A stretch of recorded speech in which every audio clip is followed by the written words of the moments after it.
Hi, my name is Kajsa. I'm a passionate voice actor dedicated to spreading knowledge about the dubbing industry around the world.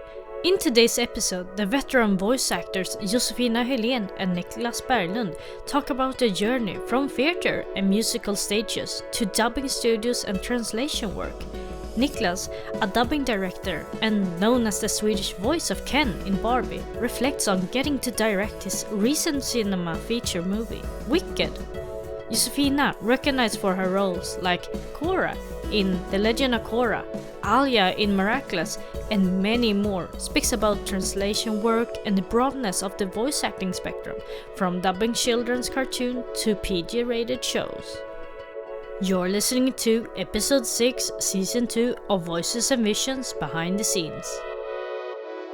Hello everyone and welcome to Voices and Visions Behind the Scenes. Today we have Nicklas Berglund and Josefina Hylén. Hello. Hi. Hello.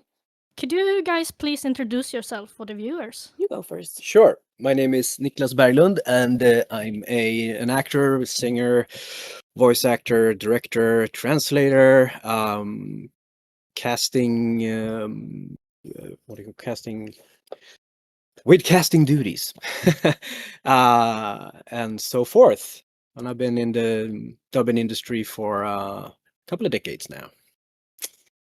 Yes, and I'm Josefina Hylén, and I am also a voice actress, and I've been a translator, and I do audiobooks, and I'm also working on my own project right now, which makes me a voice actor, a script writer, a producer, an audio engineer, and and a bunch of things. It's a fairy tale project called Sagoväsen in Swedish and Sound Tales in English, and where I create different formats of classical old fairy tales in new, modern, fun ways.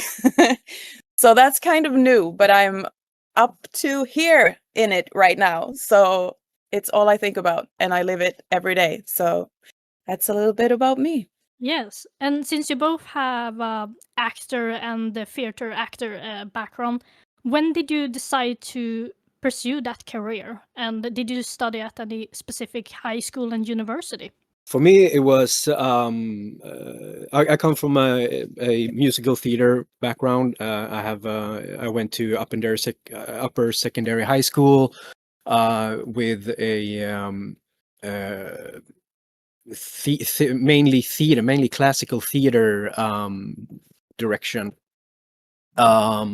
for 3 years, and then my intentions were to go to some kind of higher education in theater and the performing arts, but I got a job, and then I got another job, and then I got another job, and then I got another job, so I never got any higher education. I just been working since then. No complaints, but that was my journey, and I think the dubbing thing was something I pretty much had on a bucket list. You know, things I wanted to do. I want to work with these people. I want to work at this theater. I want to do this kind of production. I want to have this kind of part, and blah blah blah. And for me, dubbing was just the thing I wanted to cross off the list. I want to do, I want to be in a Disney production. So I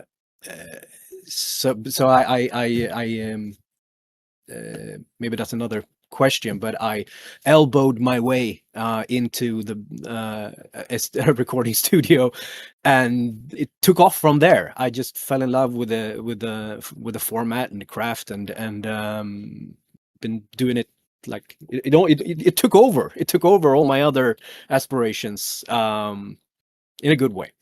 I didn't have theater as my main what's the word for in high school? Upper secondary high school. What do you mean? Inriktning. Oh yeah, I just said direction. Yeah, the direction of my school of my schooling speciality was music. and I took extra, and I went to musical theater classes on the side. And I fell in love with musical theater after I saw Helen Sjöholm perform in the Swedish musical Kristina från Duvemåla. And after that, I was like, that I would like to do that, please.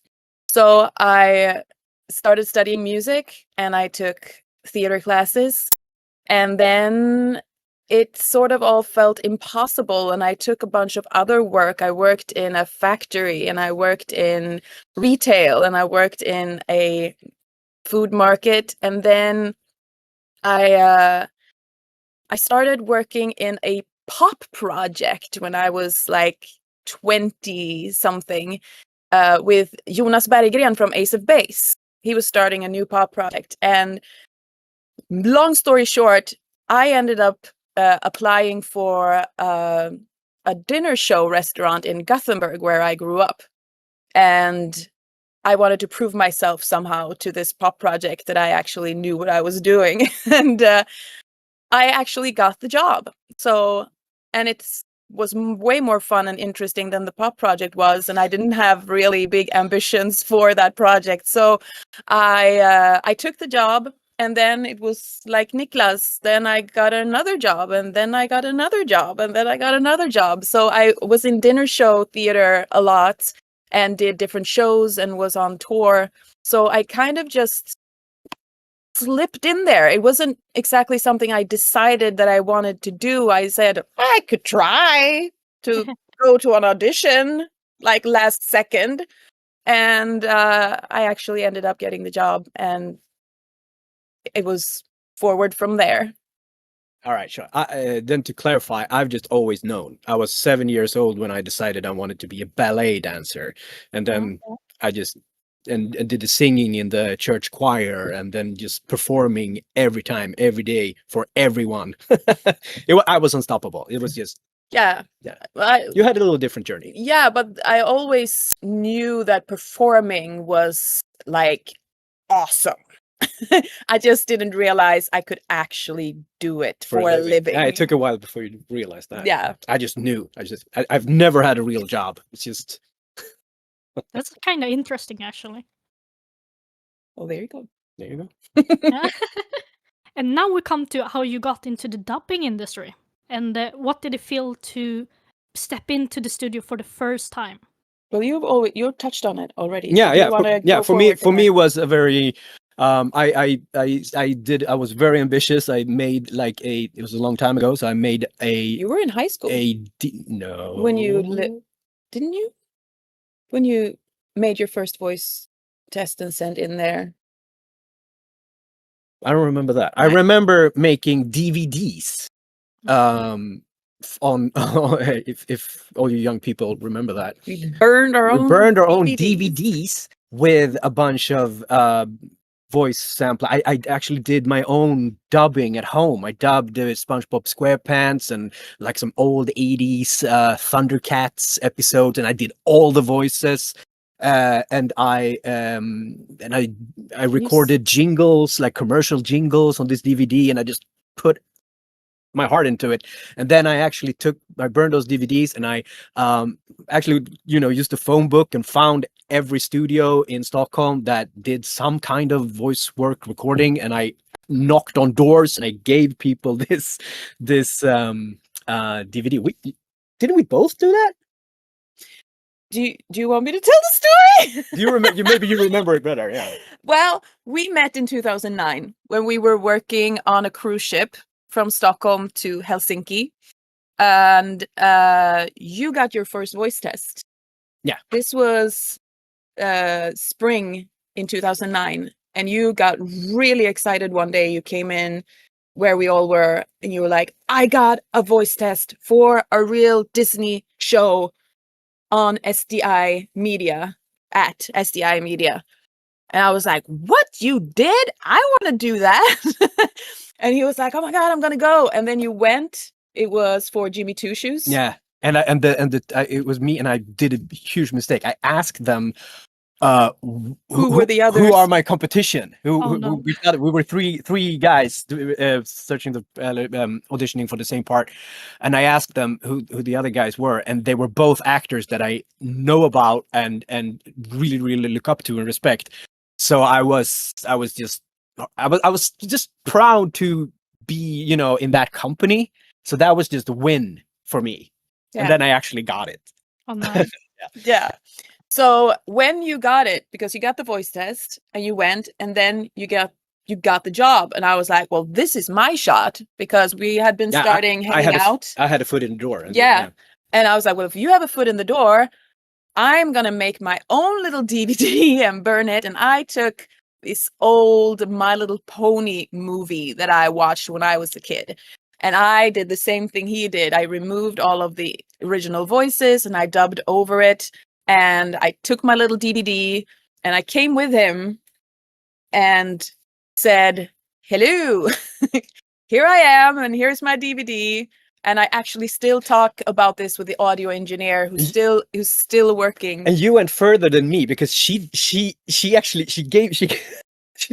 told me this afterwards, that she gave the recording engineer that greeted her the DVD, and then she was like, and he's like, thank you, I'll listen to it. And I said, no, listen to it now. Yeah. I want to watch you listen to it. And he was like, oh, okay. And we still laugh about it to this day. She like forced him to, like, you listen to this now. I'm not leaving until you look at that. No, she didn't say that, but he's the best. He's the best, and so nice and so kind. And as I said, we still laugh about it. And he was like, well, you did good, because you've been cast ever since. So he was the one who first cast me in like a small part to test me out, and you just stood there and watched him watching your tape. That was great. Very ambitious. Yeah, well, and young, and I don't know, full of gung ho. Yep. Yeah. That was so when I stepped into the studio for the first time, it was with that same audio engineer, and it was in a studio that is now it was in Hornstull. And I was a giggly, butterfly little mess because I was so excited about what was going to happen and what I was going to do. It was not a big part. It was just small parts here and there in a show that I can't even remember. But I fell in love that first time. I was like, if I can continue doing this for the rest of my life, I will be happy. For me, it was more of I was very, very serious about it, in a weird way, because the character was really character, but I was like really, really serious about it. And I remember that it didn't take me long. It was during that first project that I started to look to the other side of the glass, where the recording engineer was and the director's chair was, and I was. Did you have a director? No, there was no director. There was just audio engineer director. Audio, engineer was the director.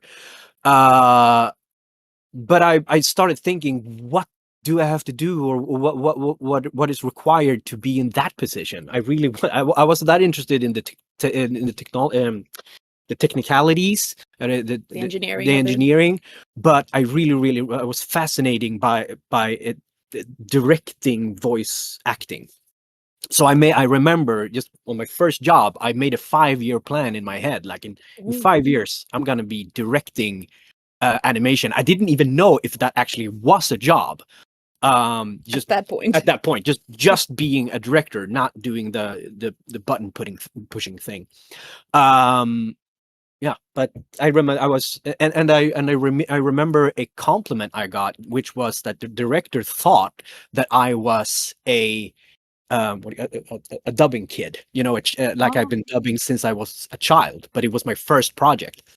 So he told me that later, that he was certain that I was one of those kids, because I had it just as a natural You took natural to it. Yeah, I got it. I got it from the first hour in the booth that this is how it works and how you do it. I have heard many of my first parts that I did all those years ago, and I have a lot of notes For yourself. for myself. They were not in. Oh, they yeah. were far from perfect. There were a lot of things that I could have done better. But I was good enough to to stay in it. And what is the biggest difference between acting on stage in a musical compared to dubbing? Ooh. Can I take this? Sure. Actually, one thing that I really appreciate with the voice acting is the fact that there is no preparation involved.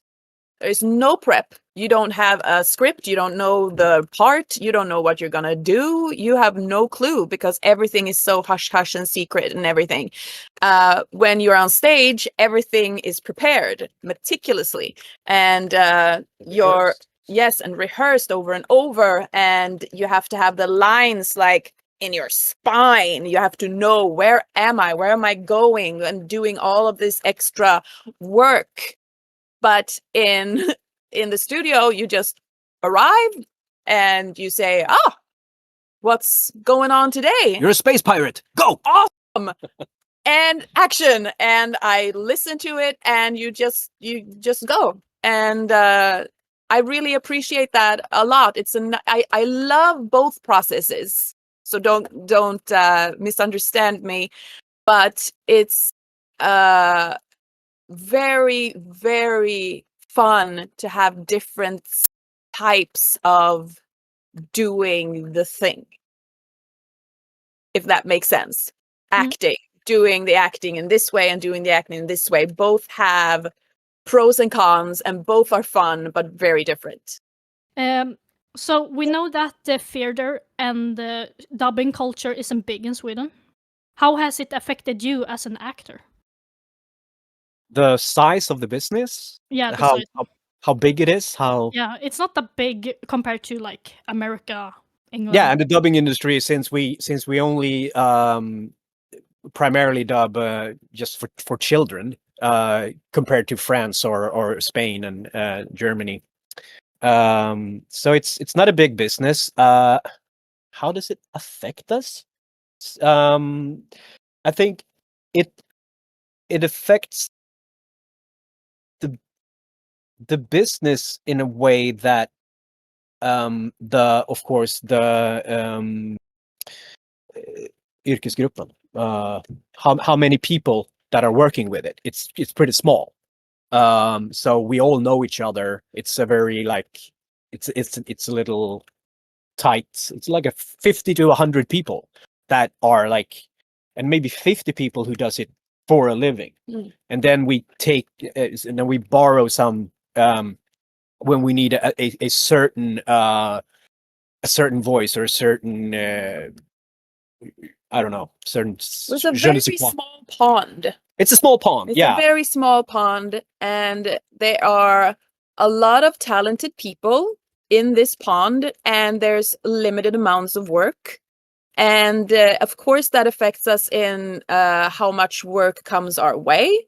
I could easily work like 5 hours a day with dubbing if they would let me. I would. We have in not a day. Periodically, we have had.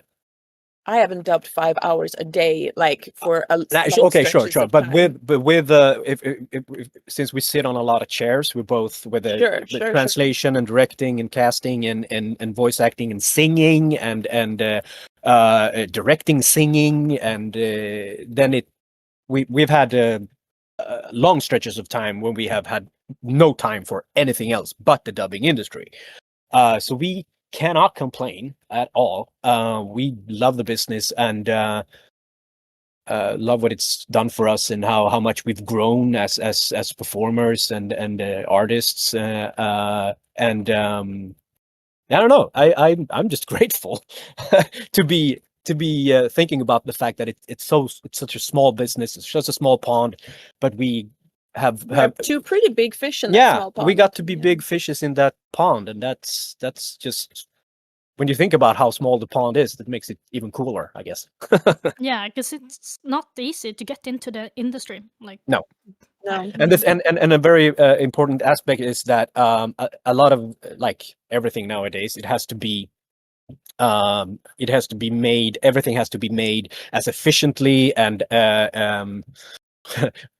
read between the lines, cheap as possible. So a big aspect of it is that you don't get many chances. You if you get a chance to do it, you have to be like amazing on your first try. There's no room for growing. We don't have time to let you like learn the trade or learn by doing. I think that's the key to our success, is that we both came into it and like instinctively got it, how it worked, what was expected of us, and the craft. Because I have had so many friends that, dubbing, I want to do dubbing, this is a big dream of mine, and I've and colleagues, and I you know, and then maybe sometime I do a project but I have a little bit of bigger budget, which means I can try a little bit of new faces and a little new talents, because you are a director now, so maybe just make that clear. Yeah, I am my dream came true in less than 5 years. But unfortunately, a lot of times, you know, I can't use them again because they weren't fast enough. They didn't nail it on the first. They needed too much direction. They needed too much. They needed to. Yeah, I enjoy people wanting direction, but I know. Yeah, exactly. It's just time. If there are a lot of really great actors, like really big, great actors, like famous people, that are like, I can't do this. They're crap at it. They're really, really bad. Because they are so used to their whole process. Who am I? Where am I going? Who am I saying this? What is my will? What do I want to say? And you know, and everything. Getting the script in beforehand and memorizing it and changing the words to words that you want to use for this character, and knowing, I kid you not, knowing what shoes my character wears. That is a huge part for many actors in like being able to perform. And if you just get into studio and you have like a line and you have to read the line and say it like it means something. Say it like it means something to you, and that you understand the context of things that has happened before and might happen later, and saying a line for the first time, or actually reading a line for the first time, or second or third take, and making it sound like your emotions and your thoughts, and that is surprisingly hard. And compared to doing the performance and reading for the first time, how do you prepare to record an audiobook, Josefina? Because you mentioned a little bit. Yes. Well, audiobooks, that depends on how much time I've had on my schedule, actually, if I have time to read the book beforehand or not. And all of the books I've read, I haven't had time to read much beforehand. So I just maybe just look through it a little bit to get a glimpse of what it's about. And then I kind of read through the chapter a little quick before I just press record, because I read it on my own. So I'm alone in the studio when I do it, and I control everything, and I take a break, and I do everything myself. So if I read it through once and I go, that was not great, I need to do that again, and I just read it again, because I've so far done mostly youth books. So for young people, like tweens or early teens or preteens. So the chapters aren't very long, so I could easily do that. But there's a lot of going back and forth and realizing that, oh no, I needed to emphasize that word there instead of that word there. Okay, let's do that over again. And then I have to change it. So prepare. I wish I could have time to prepare more, and this is a funny thing about me. I don't read books in private. I am horrible at reading books for myself because I am I get distracted. I get distracted by my own thoughts. I get distracted by this. Something happens. Oh no, I'll put the book away. I've always been more auditory, like listening to things. I listened to a lot of radio theater when I was a kid. There weren't many audiobooks, unfortunately. So to get a hold of, I remember borrowing at the library. But so I don't read much unless I do it in front of a microphone and get paid for it. So that's also a reason to why I don't prepare much, because I get so distracted when I just have a bunch of text in front of me. I get overwhelmed and I go, oh, This is work now. this is an ordeal now.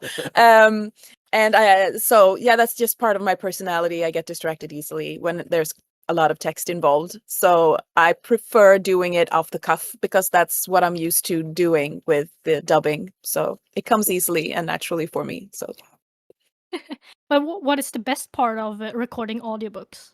the best part, you know, that I get to read, I think. That I have a reason to read, that I'm like, yeah, I read a book today, or I read a book over the last few days. Yay me. That is fun. And it's also fun to bring a story to life. That is always fun. And as a voice actor, I've had huge trouble not making voices for every character. And they've been like, stop with the voices. And I'm like, oh, I want to. It's in me. But so I've toned that down somewhat, but I still have slight differences between characters still, because, you know, I can't take that out of myself. And since it's usually youth books, I've figured that they'll enjoy it. And so that's why with this new project I'm doing, I am going all into that, because now it's my project and I can do whatever the heck I want. So that's what I took from like the audiobooks. I like this about the audiobooks. I like that I am telling the story, like that I am the narrator of the story, but I also enjoy doing the little characters in between. But since I am kind of limited in what I can do in the audiobook, I took all of that and put it into Sagoväsen and Sound Tales. So I am the narrator, but I also do crazy voices and very much try to make them really different, and having a lot of fun with that. So Really making the characters come to life. yeah, really, not just reading them in a very monotone and la la la voice, but playing around with it and having fun with it. That's more of radio theater than audiobook. But I kind of blended the two together, if that makes sense. But yeah, so that it's a lot of fun reading audiobooks. And I learned a lot from reading audiobooks and taking that into my new projects. Nicklas, you also have the main character role Wolf in Payday 3. You took over the role, actually. Yeah. Did you ever feel any pressure to voice a very famous character known from the franchise? I come from a background of being an understudy in the musical theater business. I was never a celebrity. I have purposely avoided celebrity life. I just enjoy all the perks of working in the business, but I don't need all the Attention? I don't need all the attention. I have a lot of integrity. I don't want to be recognized when I'm out and about, and that's never been a draw for me with being an actor. I'm just interested in the craft and in the Creative process. In the creative processes, yeah. So I made a career in musical theater, to be like the guy in the background. I was always in the ensemble, doing like the big dance numbers and the big singing and all of that. But my skills as an actor was primarily used as a cover or an understudy for the celebrities that in the productions. So I am more than used to imagine when a lot of people unfortunately buy tickets to see a show because of a celebrity, not because they want to see the story and that they maybe don't know that much about the musical, and they're not they because they don't so they and also a lot of the marketing around musical shows in Sweden are centered around the celebrities. So imagine how many times, you buy the tickets and you go to see the show and you expect to see so and so come out on stage, and instead I come out. So I know what it is like to meet an audience that is expecting someone else. And I kind of thrive off of it. I enjoy blowing people's minds, I'm so humble, but I know I like to surprise people, because they think that only the people that you see on TV and that you've seen on these talent shows on TV, that they're the cream of the crop. And then there are so many of us who work, who have our who work in the background, and when we get to step forward, people go like, "Who was that guy?" And I become the talk of the show instead. Or maybe not. Maybe they go like, "Oh, I wanted to see that celebrity. That guy sucked." I'm sure that has happened. But I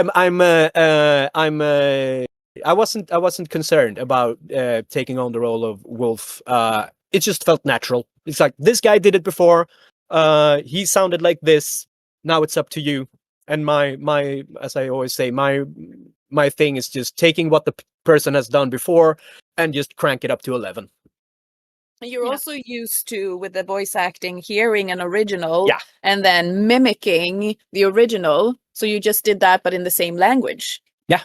This time. Yeah, So it was actually easier. Usually I hear an English original and then I make a Swedish version, and now it's just I had an English or English English speaking original. Yes, he has the Swedish twang when he's speaking, very much. So I love that. That's so much fun.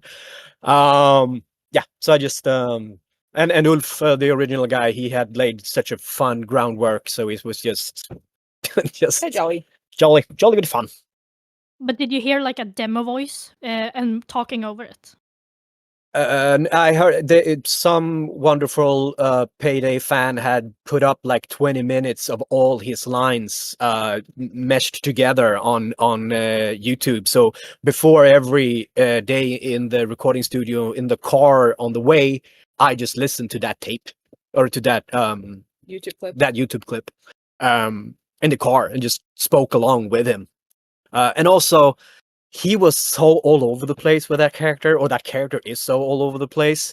And almost has this, like, I don't know if it's actually in canon that he's schizophrenic, but I kind of used that, and I think it's a fan theory that he's somehow unhinged because Ulf is so different. So that helped, I think. Just I could sprinkle a lot of. And also, I just came from a part in a Netflix show. It was a Swedish Netflix show that was being dubbed to English for international audiences. And I did the main character in that show, and that character was a bank robber. So I was so in the zone when I auditioned for the part of Wolf. I was standing all day doing this Netflix show, bank robber, get down on the floor, you motherfuckers.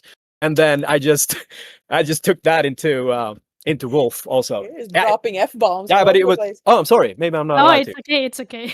Yeah, you can bleep me. I've heard worse in this show. And what does it feel like to be the voice today that children grow up to? That you are the center of attention now? That is such a huge honor, actually. And I know I had voices that I listened to when I was a kid that I can still hear today and get like goosebumps from. So that is insane. It's unfathomable. Yes, it's hard to wrap your head around, actually. And that's also a reason why I started my project with Sagoväsen and Soundtales, because being a child's safe space is such a huge honor, and I wanted to lean in more to that. So that's actually one of the reasons why I started that project. That is beautiful. I know that I've been many times during my career because as Josefina is mentioning here, this idea of a safe space, like cartoons disappearing. You know, mom and dad are fighting. I can just disappear into a fantasy world. Cartoons were that was what cartoons was for me when I grew up. It was escapism. And I know many times during my career, you know, not all days are your best days, but I always come back to that when I'm when I'm in the booth, in front of the microphone, and sometimes, you know, I just have to think that I'm performing for 7-8-year-old me. Like, it's what I'm doing this. Maybe it sounds egotistical, but that's how I think about it. I like do this We're performing for our inner children. Yeah.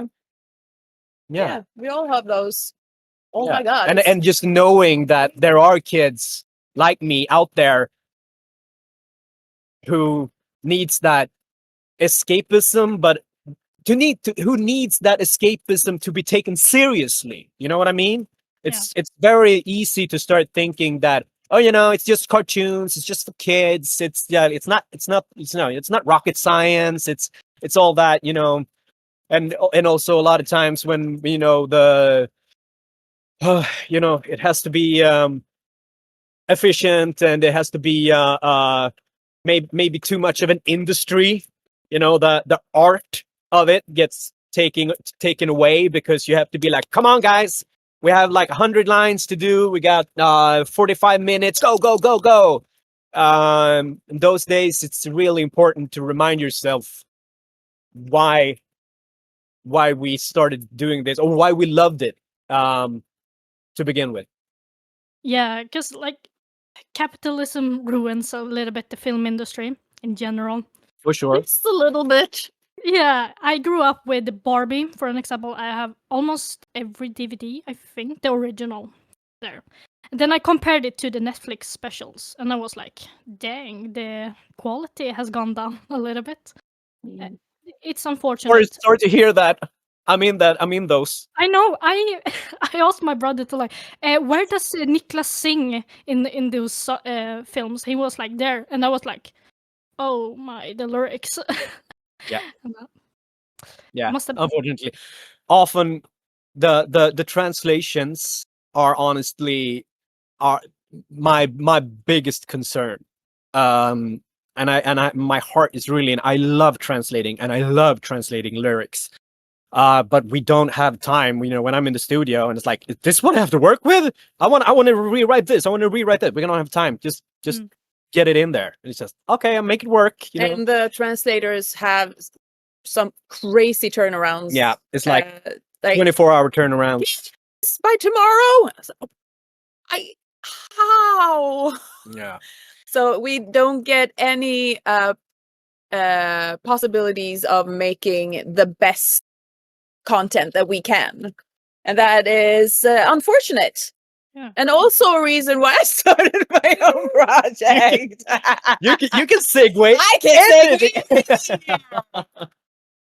it's now when Good for you, honey. it's now when you change the industry. Yeah.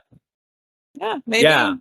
I think as somebody who's very creative and not having to dance after multi-billion-dollar corporations tunes is feeling very empowering for me. I've only been doing this for like 4 months, so I'm really early in the process. I haven't really found my audience yet, and people haven't really found it yet, and I'm taking it very like easy, day by day, start trying to grow it.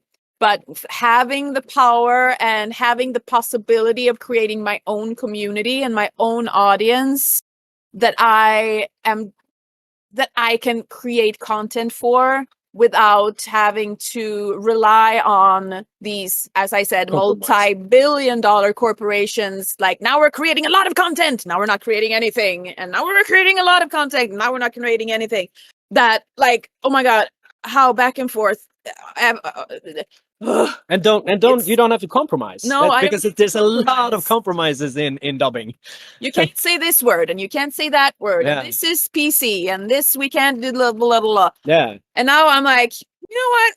I'm just gonna do what I feel like and what I think is good. We have one client that, not naming any names, of course, but but they have this thing where, you know, they have to change a lot of stuff to make it like palpable. What is that word? Yeah, for a certain audience.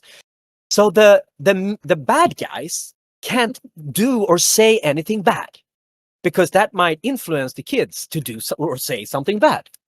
So it becomes this really weird episodes of like the good guys doing and saying really weird things because they changed around what the bad guys said. They can't be any conflict, and that's so weird. It's like this. Yeah. Oh my gosh. Weird. It's a weird business. It's a weird business and weird times. Weird times, yeah. Yeah, and you already mentioned a little bit about the translation process, that you don't always get enough time to work through it. But what does the process look like, and what's the most important thing to acknowledge while you're translating a script? No, but the thing is, a thing that a fellow actor told us, an actor, translator, and director told us early on, was you don't translate what they say, you translate what they mean. Yeah. That is key, that I think a lot of translators forget or don't think about. And because languages are different, of course, and you can't. It becomes, and cultures are different. Cultures are different, and just to keep that in mind, that how it's, because it looks right on paper. It looks, yeah, this is what they're saying, and then you get into the studio and then you hear someone say it, and you go like, no, that's not always it, and it can affect like sentences, but also certain words. I have this really fun example where maybe this is primarily for Swedish speakers, but this little things that can happen is my character says, this was a live action show that I did. My character says, I left the money on the counter in the kitchen, and it was translated to, jag la pengarna, I put the money, på disken i köket. And disken is absolutely a translation for a counter. So I said it, and the director said, great, moving on. And then it just stuck with me. I was like, wait. If we put the money on disken in the kitchen, then we're not putting it on the counter. We're putting it on the dirty dishes. So like it works, but it can also.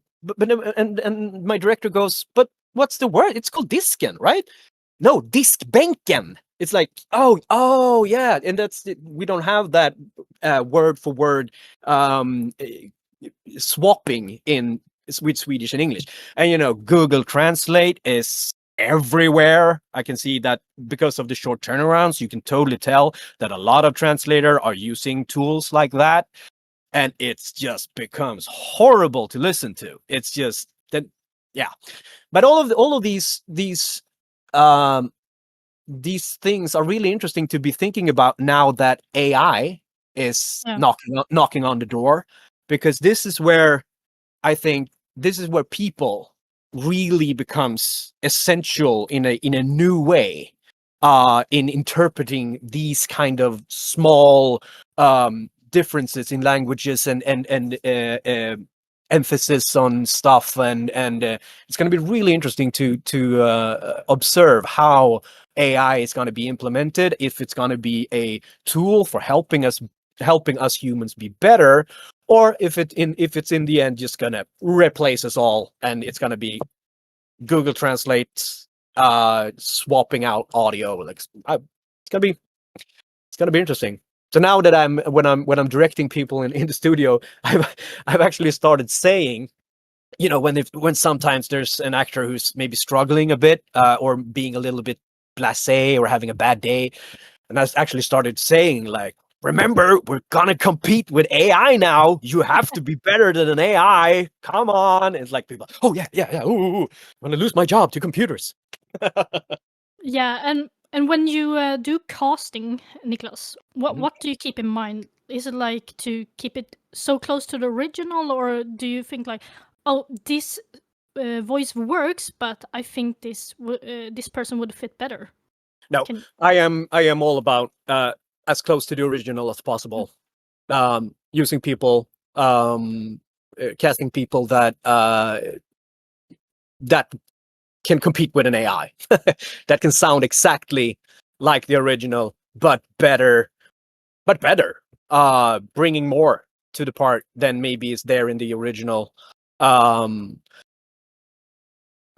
There's a lot of, I work, one of the most common notes I get from clients, primarily Americans, is that if we do a project and then we get notes on it, my number one note that I get is that a character or a scene is lacking energy, and that's because Americans have more energy. They're cranked up to 11. They're cranked up to 11 all the time, and they and that's, you know, works in some capacity, but in Swedish that just comes across as like crazy or like screaming, and it's not, as Fina said, there's different in cultures, and I enjoy taking that into account, that I can do exactly what, or I can have an actor do exactly what the original is doing, but in a Swedish way that makes it feel Swedish. Yeah. And how do you as translator remember what things to keep in mind? Like if you change the translated name, certain character name, do you use a list or something, or? Yeah. There are so many lists. So many lists. So many lists. Glossaries. And, oh God. Yeah. Yes. There lists, are lists. Yes, and updated lists, then asterisk lists. There are different studios works in different ways. There is studios that we have so many lists and updated lists and don't remember to send the new lists and here and there. Then they have changed something in the studio and hasn't informed us. Yeah, so that's the thing. And then we have studios that have created their own computer program where they do all the dubbing and the translating. So there we don't have any lists. I can just, all of the previous episodes are in this program and I can just, okay, so search for a word. In season 2 episode 32 there was this word and we used this, and I was like, thank you very much. And there's no extra work in putting into lists. There's so much extra work that's just not the translating, because that's what I think is fun. The translating, not putting in the time codes and looking at the time codes to see if the time codes are right. And there's, yeah. But the short answer is, as Fina was saying, different studios work in different ways, have different workflows, and some are better than others. some are better than others. Yeah, More efficient than others. Yeah. Yep. and Yeah. also, even if we have written it the way we want it to be pronounced, then maybe there's different pronunciations that slip through a lot. So now we have, I know one studio. I think there are a few more who has it, but I know that they're working with something called uttalsmapp. What do you call that in Pronunciation file. the pronunciation folder? Yeah. So you go into the pronunciation folder, and then you have little audio clips. audio clips of me or Fina saying like Pokemon. They should have had that when they named Pikachu. Yeah, That would have been great. But that Good was example. That was too early. do you know that? Of course you know No. that. No, that's I haven't Sweden. watched Pokemon. Okay, so Sweden is the only country in the world where oh my god, Pikachu. Pikachu, Not Pikachu. Pikachu is the original, but in Swedish we Yeah, say that's what I said. Pikachu. Pikachu, you know, the famous yellow one. Yeah. He's not called Pikachu in Sweden. He's called Pikachu because the original actor of what's called Ash, the main character. Yeah, he mispronounced it. The whole first season, for the whole first seasons, like 25 years ago. So now it's still called Pikachu. yeah, it's cute. It's weird. But yeah, so to make sure, because since this is also a thing with dubbing that's unfortunate, because of the budget restrictions, that one project can be skipped around to multiple different audio engineers who has no clue, have never been in the show, have never seen it, never worked on it, and then I'm new, I have no idea what I'm doing, and I say, okay, so how do I pronounce this, and why do I say it? And they're like, I don't know. Yeah. Then we have to make something up. I'm like, why is my character? What I was getting to was, so when it comes to pronunciations, they started these pronunciation folders where at least we'll all say the names the same, because that hasn't really been consistent during the years either. Yeah, because depending on the budget, the guy on the other side of the glass, or girl, has different amounts of information to give us. Like, why is my character doing this? Why is he saying that? And you can either get a blank stare, like, I don't know, or someone who's like knows the project for many years, and it's like a flip of a coin sometimes. And if we don't have any information about why my character is acting the way they do, I've just all through the years I've just made stuff up because that's better than not knowing. I made my own headcanon about stuff. When we had Paperscripts years and years ago, I always went back a little bit and just like skimmed through. Oh, but now when it's all digital, I ask the engineer to like, can you scroll up just a little bit so I can see the previous lines, so I can get an idea of what led up to my line. So that's also a thing we do. Yeah, and for those who's wondering, how do you become a translator or a casting director?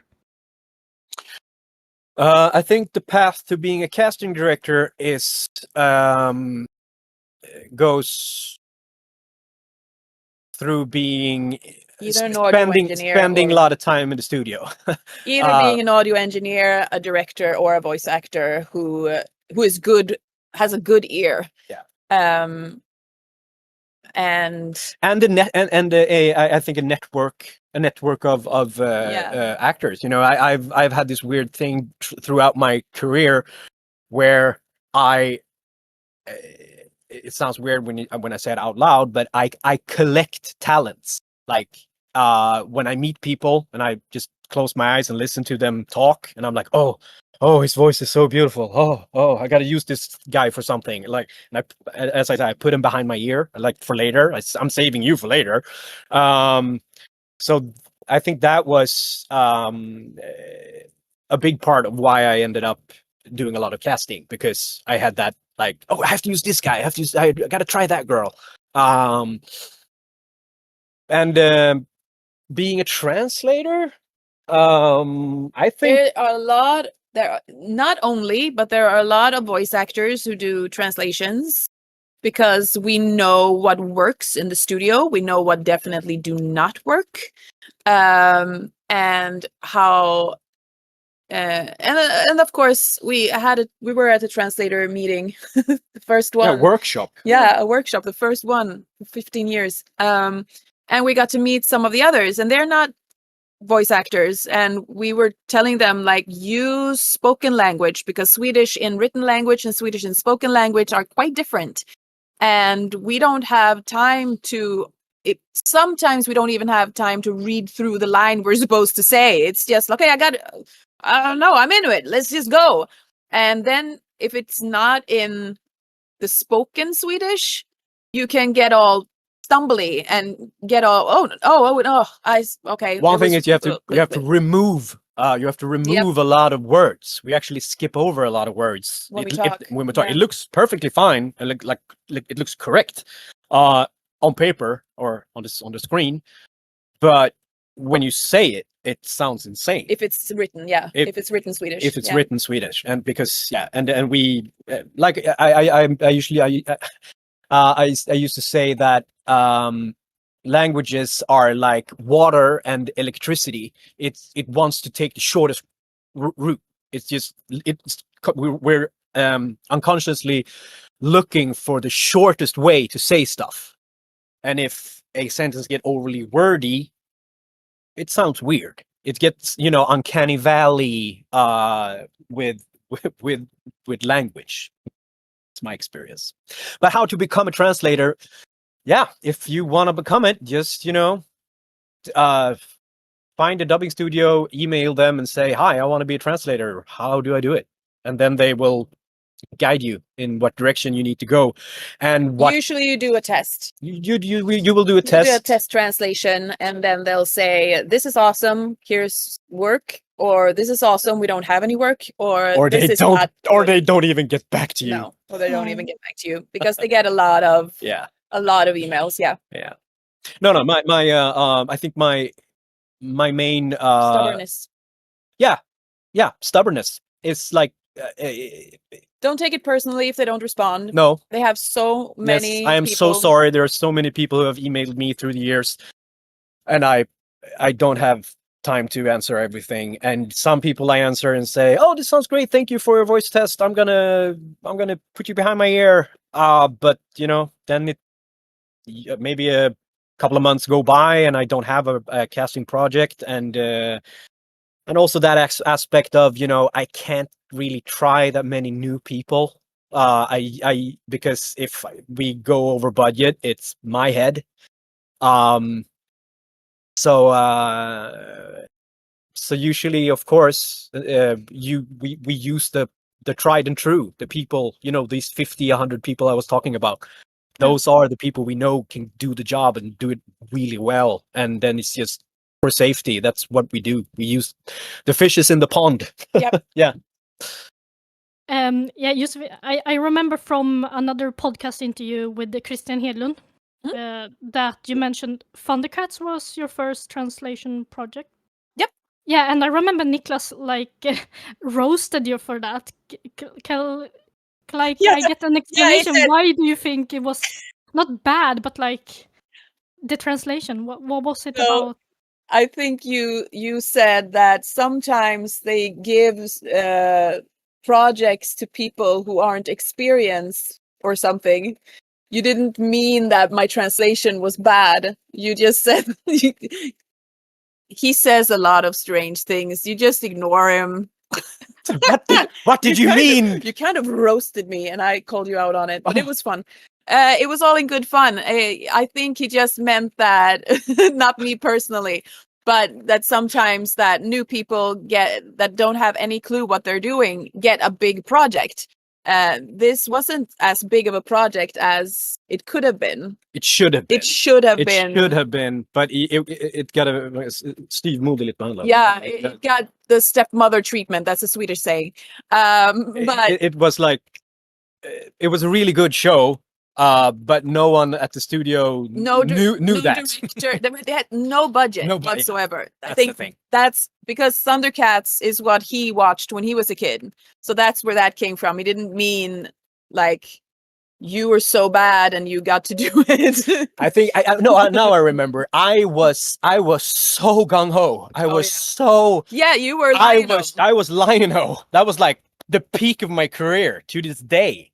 That was so. You went around the house practicing. You know, the thunder. I was so nerdy, and so excited. And when I watched the dubbing, you realized. I realized no, and I'm so, I'm giving 110%, and most of the other casts wasn't aware of what a big deal it was to me. And to my inner Chitara, and to our inner children. It's very it's uneven. It's uneven. Yeah. The show is very the dubbing is very uneven in performances. The people I'm talking to you can't really tell that we're talking to each other because we have such. You come in up here and they come from underneath. And they probably didn't listen to my recording, so maybe they did. So that production was all over the place, and I'm sorry if I threw anyone under the bus. That was me. Sorry. That was me who threw under the bus. It's okay. I knew what you meant. Good. Thank you. Thank you for saving me, honey. I know. I just found that clip very funny because I think he used. Yeah. Always bloopers are nice to listen to. Yeah. We're great at those. Yeah. When it comes to celebrity casting in shows, does that create a problem and prevent other voice actors to get into the industry or receiving a role? I don't think that preventing other voice actors is the problem. The biggest issue. No. The biggest issue is the right person at the right place and not choosing a person because they're perfect for the role, but because they have a big name. I think that's the biggest problem. What we call shoehorning, when they try to shoehorn a certain person with a certain amount of followers on TikTok, that becomes more important than the character and the story. So we have to compromise with the quality of the production because the what do you call them? The marknadsföringsavdelning, the people who promote the marketing department don't necessarily want to do their job, so it's just easier if like that they put a name. He or she can just talk about this show on her podcast and the fact that she is in it, and they don't have to do any marketing. To the detriment of the show, because that person wasn't right for the part and maybe even not even very talented. That happens a lot. That's a problem. That's the biggest problem. Not necessarily that other voice actors don't get work, but well, I had a point and it's evading me. And it was a good one. It was a good one, but it's gone now. Thank you. Yeah. It was connected to Sagoväsen. Probably. But that's the thing. I want. No, but like I said, I've only worked with it 4 months. But my hope and my dream is to be able to use all of the connections and all of my fellow voice actors to come in and do guest parts. Yeah, make it grow. Like making it, taking Nicklas and Joakim Tidemark, Mikaela Tidemark, all of these beautiful, amazing people that are actually voice actors. Yeah, Hedlund, Yes. Smedius, Yeah. all the Yeah. whole family. All of the great people, and put them in parts, and making radio theater with a lot of people in one story. That would be fun, but that's probably It's ahead. It's coming. It's ahead. further down the line. Yeah. And Nicklas, you already touched a little bit about it, but how did you become the director in the dubbing industry? And what's the most important qualities to have as a director? I became a director just by, I think I made an impression when I came in. I was like, this is my story, so this is the way I tell it. But I became like a rock star because I just came in and I had. You got every freaking voice test. Yeah, I nailed. For years. I did at least like 10 or 15 voice tests or auditions in a row, and I got all of them. So I think that like the first time I got a no, I was like surprised. I was like, what? This excuse me, there's something wrong here. I didn't get the part. so full of myself. But I made an impression. I was good, and I was passionate. I was really, really passionate. I was annoyingly passionate. I probably still am.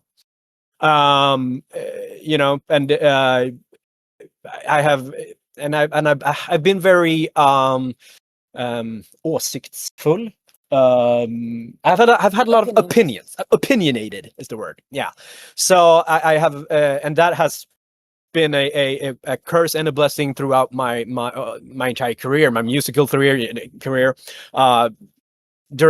Musical directors that I worked with, God bless them, they have been so patient with me, and I have you know, the guy in the ensemble, like in the background, going, it's like, shouldn't she come in from the left instead of right? And having like, you just shut up. You're a tool. Like, don't. But they have been really graceful and invited me into a lot of discussions during my career that I probably wasn't, shouldn't have been involved with. So that I think that being very passionate and very opinionated and having visions, having a clear vision. Now this is the way it's supposed to be, and then having the ability to argue your standpoint, argue your vision, and also at the same time being a collaborator, being able to listen to. I always say as a director that there are four, no, oh, maybe five. There are five voices in the studio when we're directing. There's the actor, of course. There's the translator who's giving us the lines.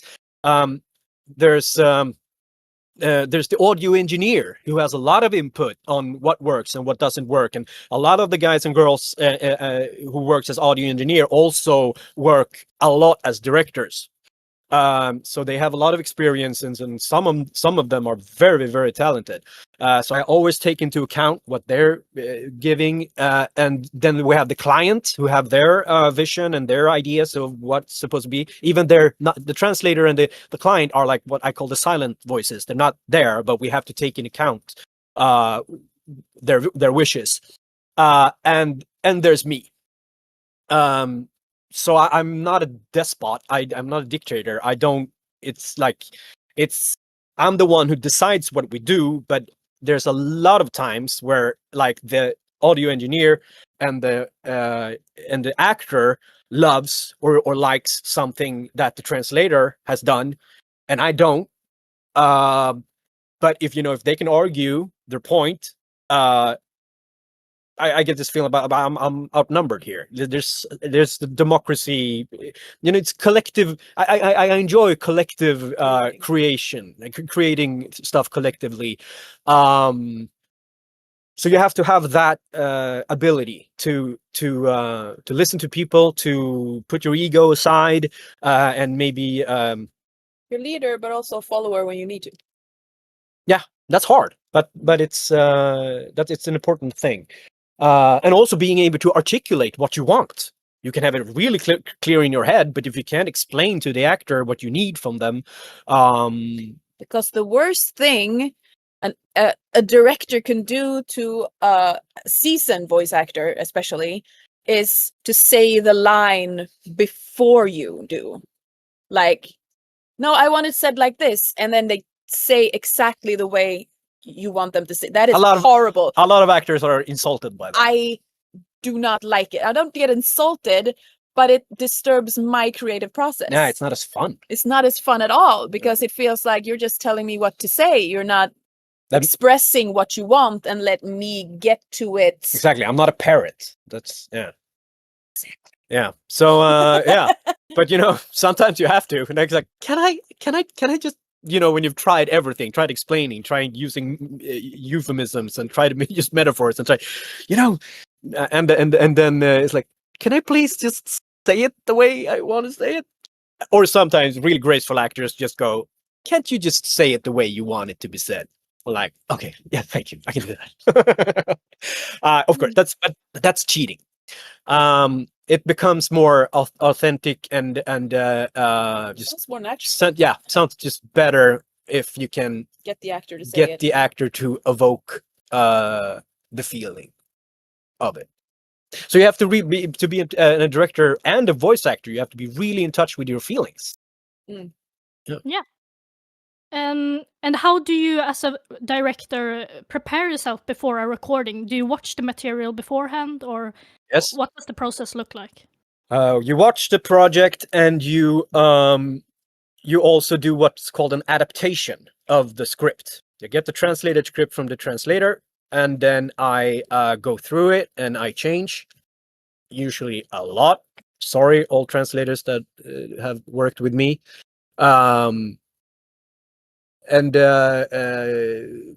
Yeah, so I do my adaptation, and then we start recording, and then I realized, oh no, that adaptation wasn't very good. Let's go back to what the translator did.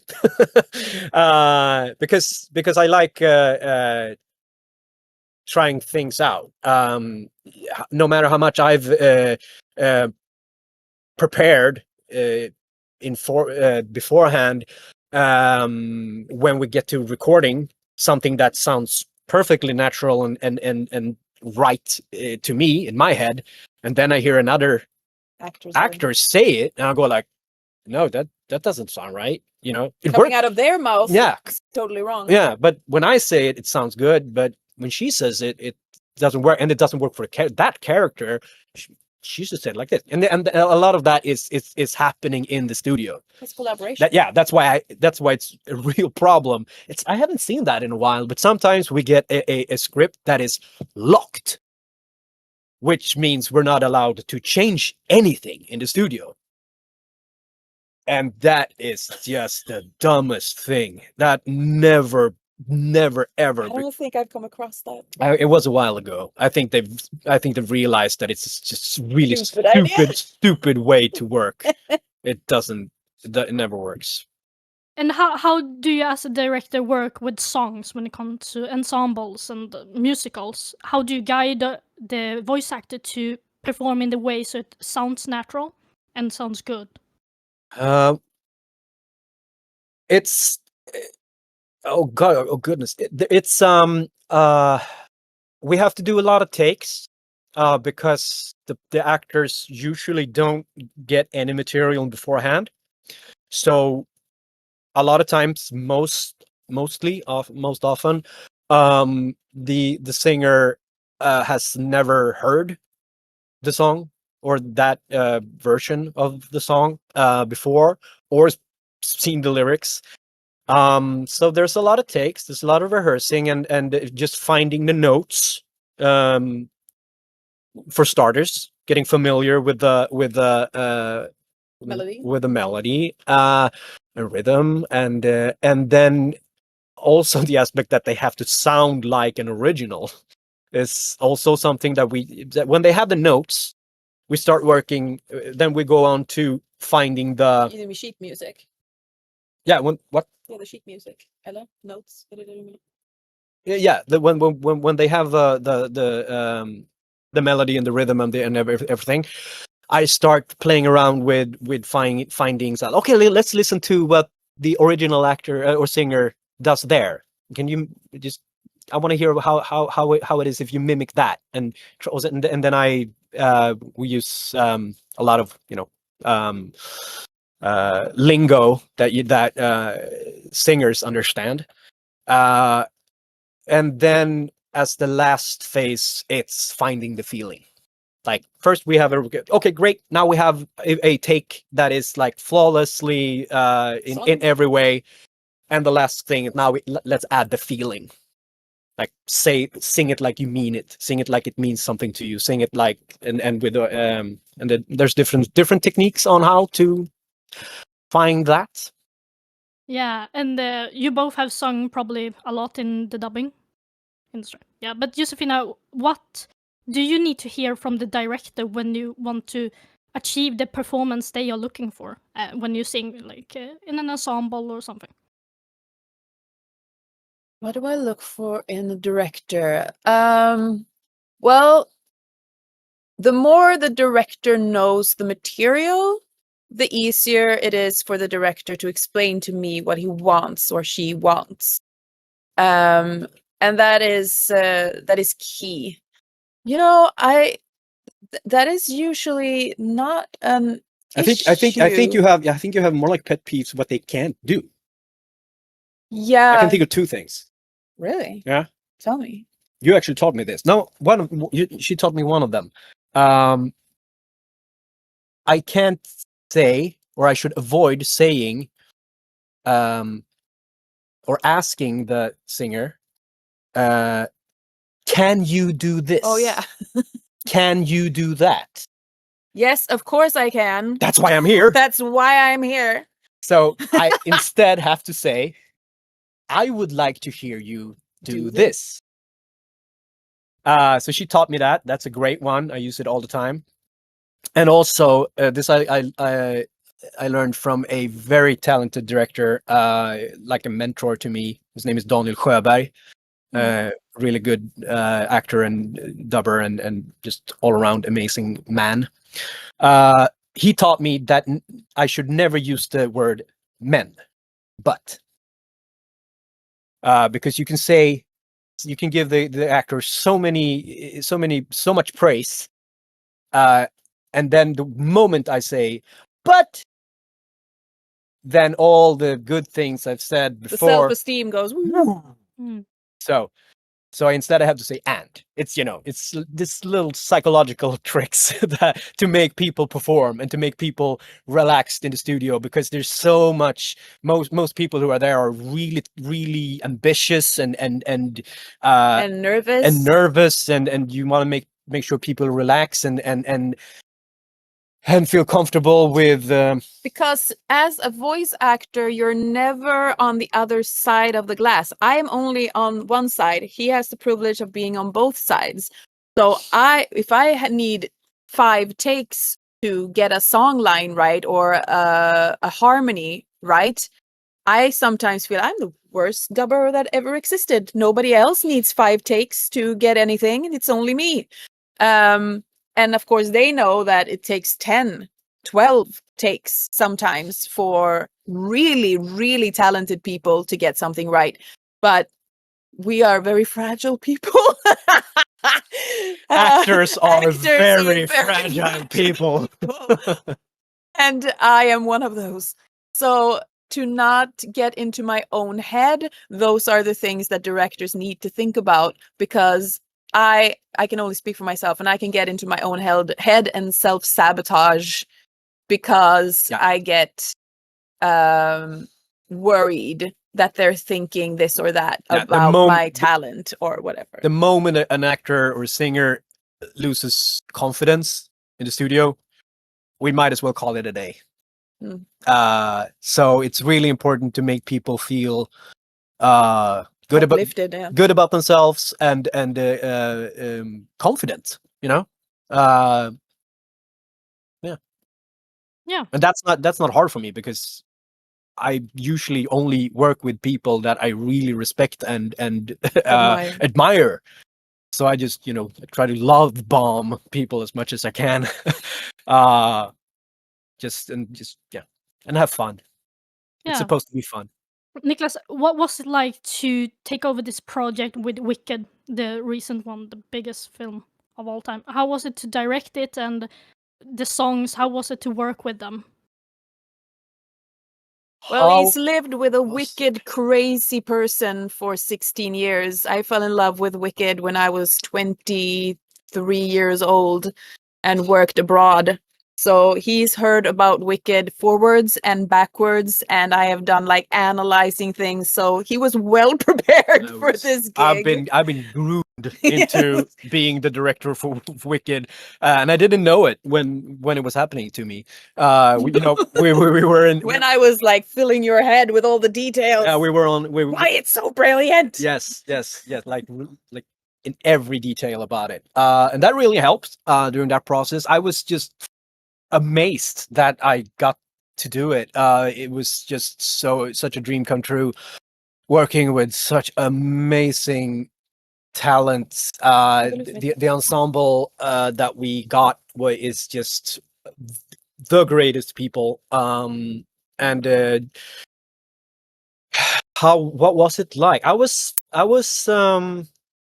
just, I just felt so ready for it. Yes, I was and you were like, I'm going to fight for everything that I want in this project, because you've been very careful about fighting for things. Yeah, usually I've been a little bit too prone to compromises. If the client says something, or some, there are a lot of bigger projects have like these advisors, international people who have views and opinions about the Swedish language and stuff, or scenes that's where they're lacking energy here, and I'm like, no, they're not lacking energy, they're Swedish.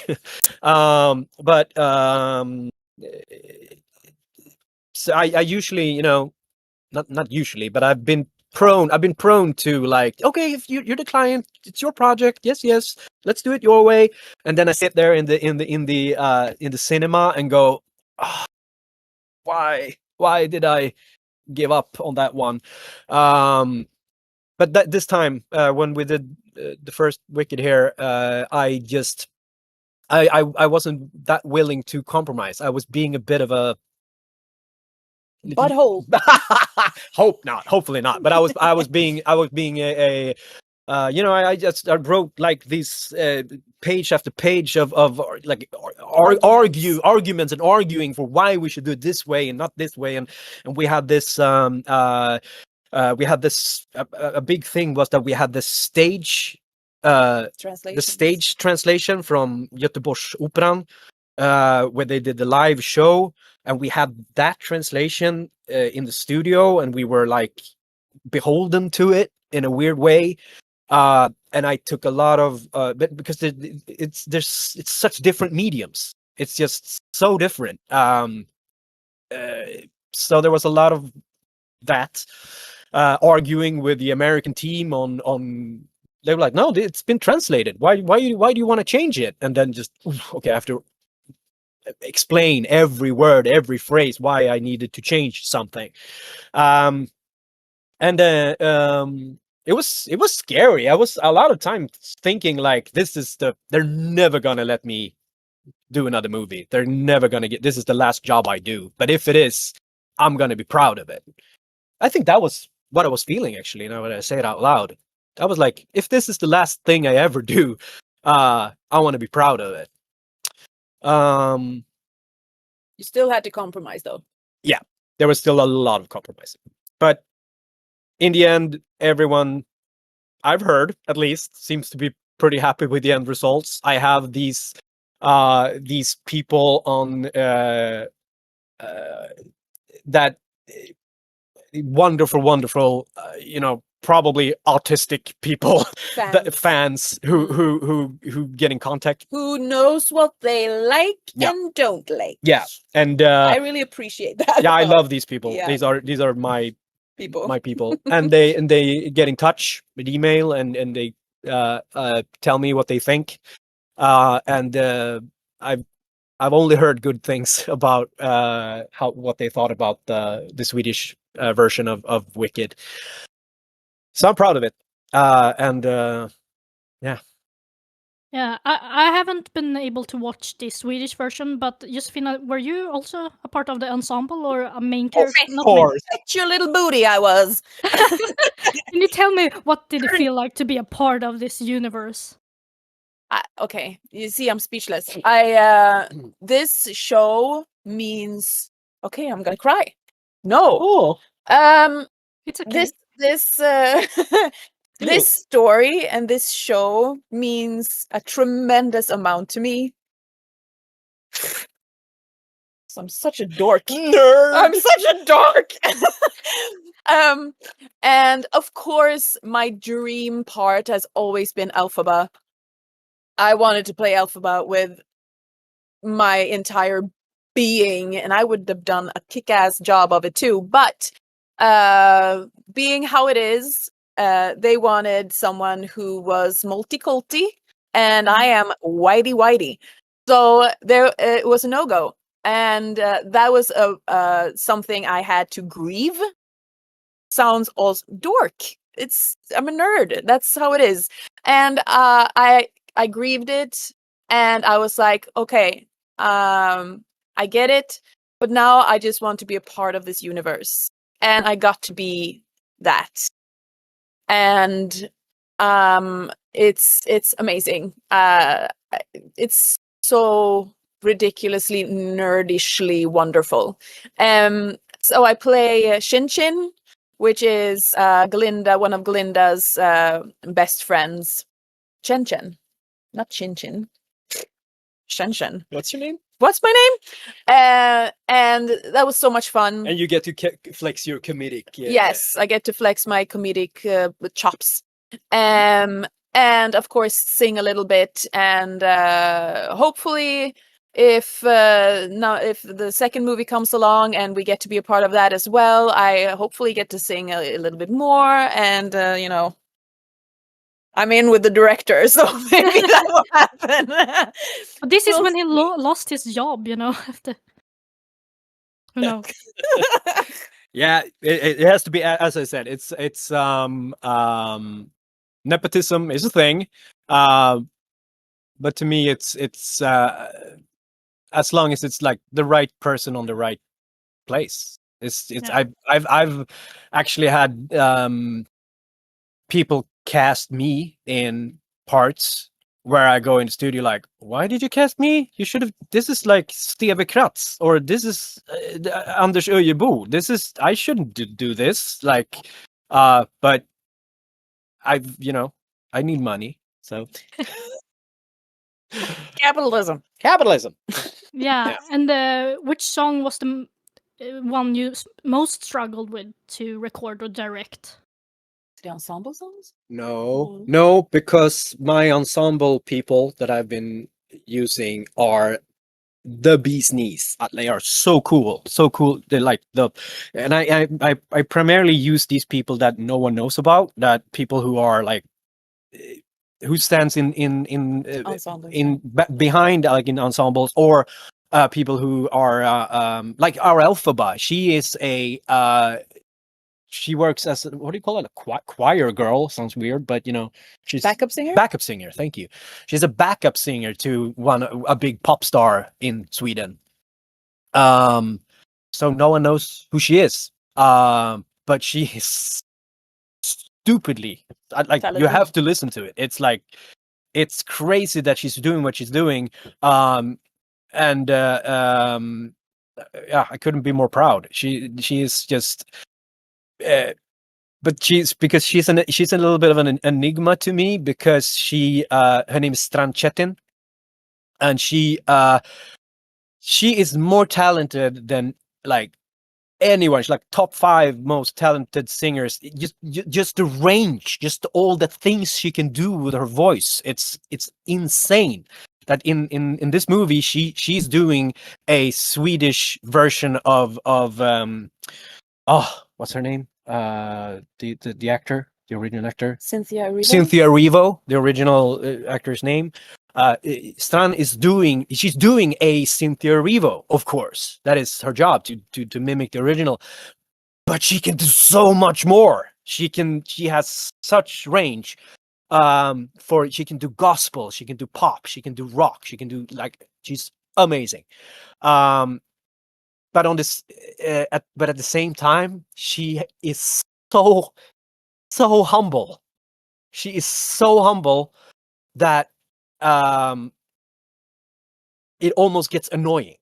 That you have to both. I remember many times me and the Johan, my audio engineer. We were she was apologizing, and she said, "Oh, I'm not good enough. Oh, I'm so sorry." Oh, blah, blah.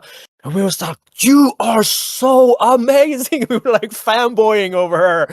So that took a lot of energy, you know. It wasn't hard, but just and so much self-doubt, and she being aware. She was so aware of the responsibility. She knows how many great singers that are out there that would have killed and sacrificed limbs to get to do this, and she was so aware of that. She was so humble for the shoes she was about to fill, and she was trying to fill, and she did. So I would say that is what was a chat. That was a chat. And Dominic, she was also amazing, but Yeah, sure. also Dominic Paulson, same thing. Our Glinda. She's same. She was also why am I doing this? Why am I doing this? Shouldn't someone else do this? In that weird voice also. No, I'm sorry.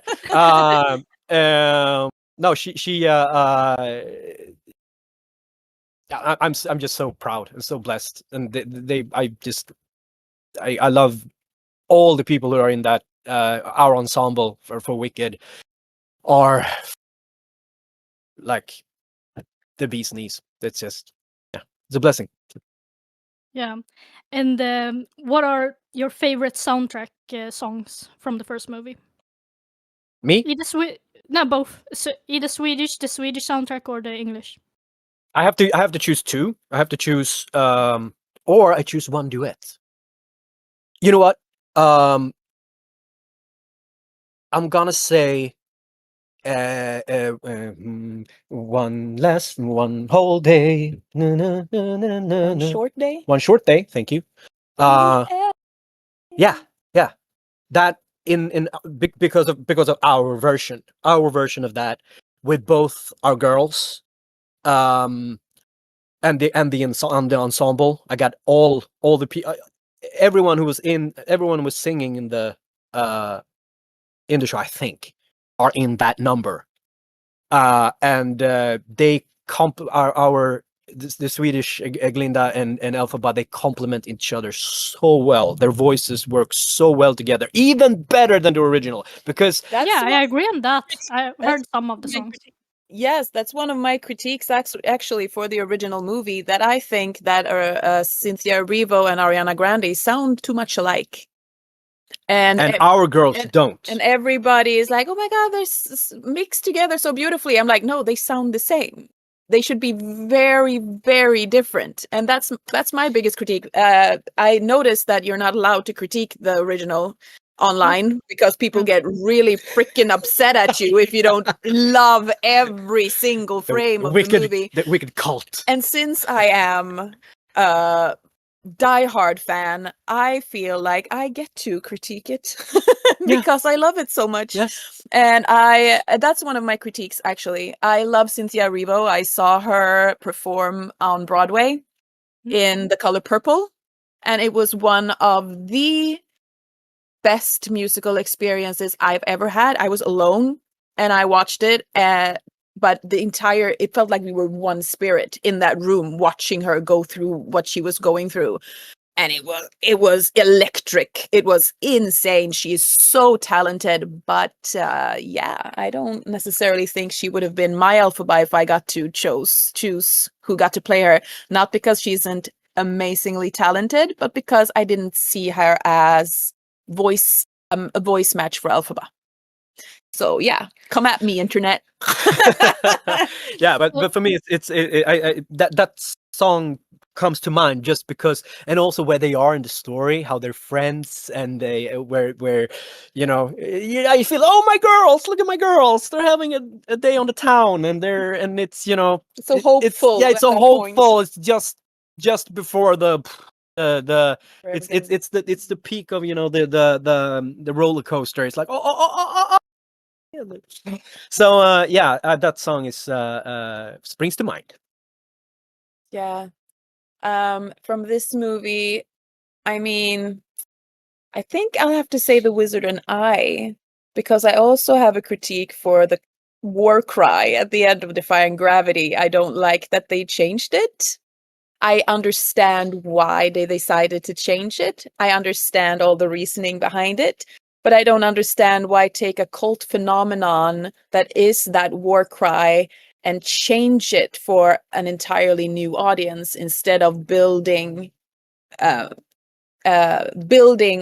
the epicness that is that thing and change it for the new. I don't get it. It would have, I agree. It would have been cool to because I'm aware that it has become a thing on Broadway or in live shows that every Elphaba gets to do their own little thing, and it's kind of gone out of hand. It's like now they're just trying to outdo each other, and then we're moving away from the feeling. Yes. We're moving away from the feeling, and it becomes performative, and it takes you out of it. She's supposed to just be like, I'm doing this. Yeah, it's not instead of I don't. So, I know. It takes away from. It would have been cool if they would have just stripped it back to the basics and just let her do that, because as Fina said, it's a pop culture phenomenon. That thing, and it's they even make fun of it in the Shrek musical, and they make fun of it in all kinds. It's like it's a pop culture. It's like a meme, but it's not a meme. But it it would have been nice to take the old audience, like me, the old audience, hello, and like melted it together with the new audience so that we meet. Yeah, this was our forum. The stage was our forum for the older audience, and this is the new forum, and blended it together. That's just my opinion. So I think I'd choose The Wizard and I or Dancing Through Life. Oh, yeah, I like that. Yeah. Almost every voice actors singing together in the ensemble. Yeah. So it's hard to choose one baby from that movie, but yeah. Looking forward to the next one. What does a normal day in the dubbing studio look like for you? And do you have any fun memories? So many fun memories. 16 years of fun memories. What was the first question? How a normal day. A normal day. A normal day. I usually prefer to do my dubbing in the morning. So if I come around 9, I always like to be early, because if there is a bunch of fun, exciting people, which there usually are, around waiting to go into the studio, I want to have a few minutes to say hi and talk to them. And then we put our phones in our little locker, because we're not allowed to take them into the studios anymore. And talk to the technician a little bit too long usually, and then we're like, oh shit, we have to go, okay, let's do this.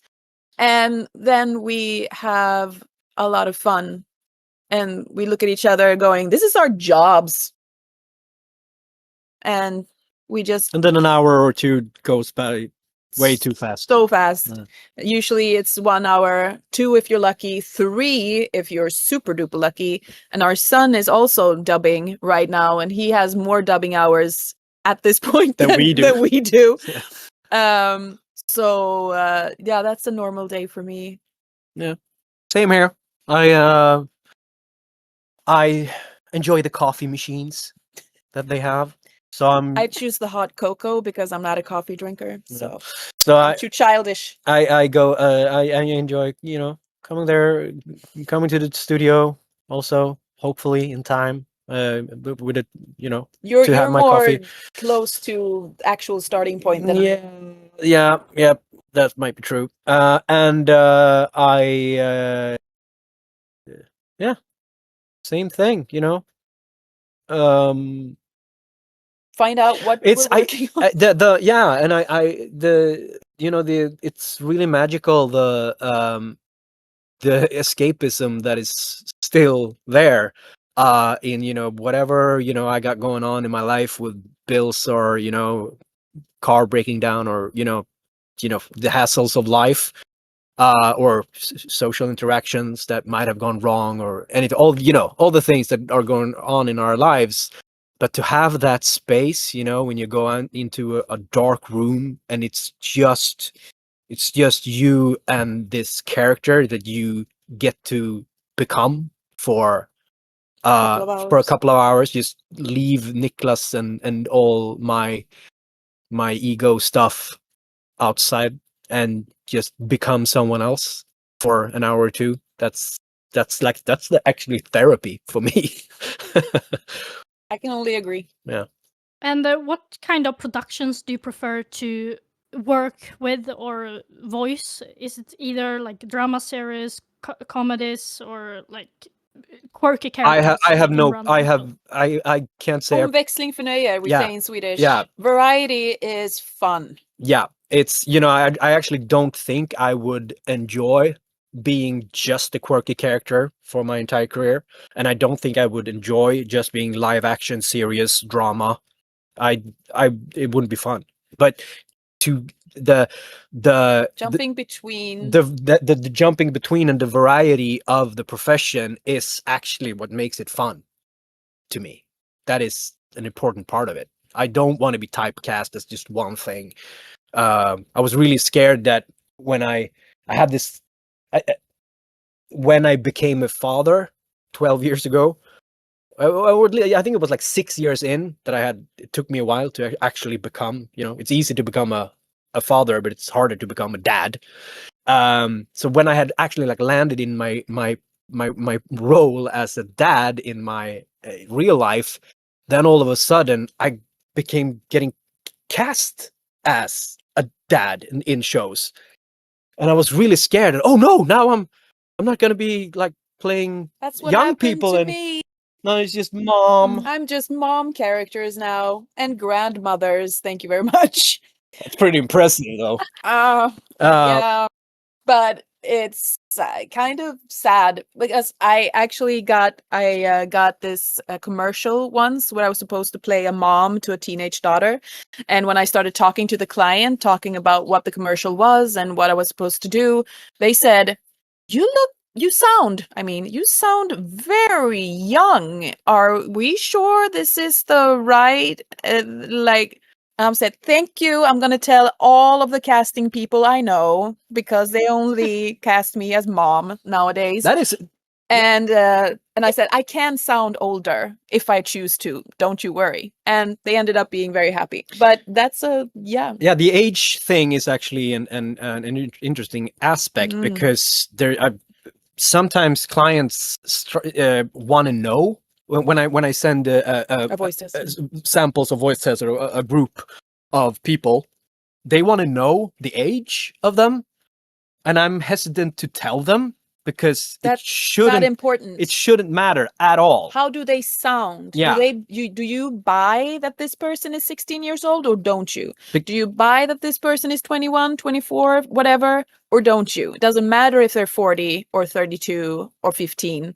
Or 50. I mean, seriously, there are people who are really up there that they don't sound 50. So what are they gonna do? Like they don't get parts as the dad, or because they sound too young.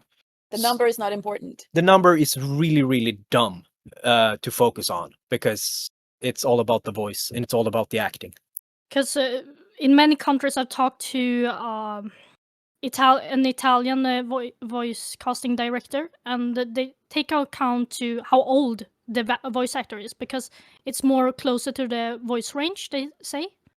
It might be because of that, but Yeah, they shouldn't think always they matter. think so, but it really doesn't have anything to do. The age doesn't have anything to do with it. They just need to listen to the director or the person who has cast the person, and you need to listen to the voice, not look at a number. That's my opinion. Mm-hmm. Yeah. I think actually they paint themselves into a corner, if you know what I mean. They get much fewer people to listen to. And also, sometimes a 16-year-old can sound like a 16-year-old, but they don't have the acting chops. So what do you prefer? A 16-year-old with a person who sounds like a 16-year-old with the acting chops, but they're actually 40? Or a person who is 16, but the acting is choppy? That's our opinion, I guess. Yes. Yes. And what are your thoughts on that? The Swedish dubbing primarily focusing on younger audiences. Would you like that the dubbing changes, so we start to dub to older audiences? You had a really interesting. Yes, I don't think that Swedes are really good at English, generally, but I can see that there could be an audience among older people who maybe are starting to lose their sight and can't follow along with the subtitles as much, or it's just easier for them to listen to Swedish instead. I think that would be excellent for seniors to have the option of listening to it if that's easier for them. But I don't think, I mean, we had a period here in Sweden where Netflix and other, especially Netflix, decided to dub everything. They wanted to dub everything, including The Witcher, which both of us got to be a part of. And it was so much fun. It was so much fun to dub something that was like serious acting and not just silly voices and to a very much younger audience. But I got to portray an elf speaking Elvish, and I was like, this is awesome. The nerd in me is celebrating. And we all said, we were just looking at each other, all voice actors doing these things, and said, okay, we're going to enjoy this as long as it lasts, because it's not going to last. And it didn't. It lasted like a year or two. Yeah, and I would. But I think older audiences, for sure. That is a very interesting aspect. During that Netflix craze where they dubbed everything, I did a Western, a like really violent Western that was called The Harder They Fall.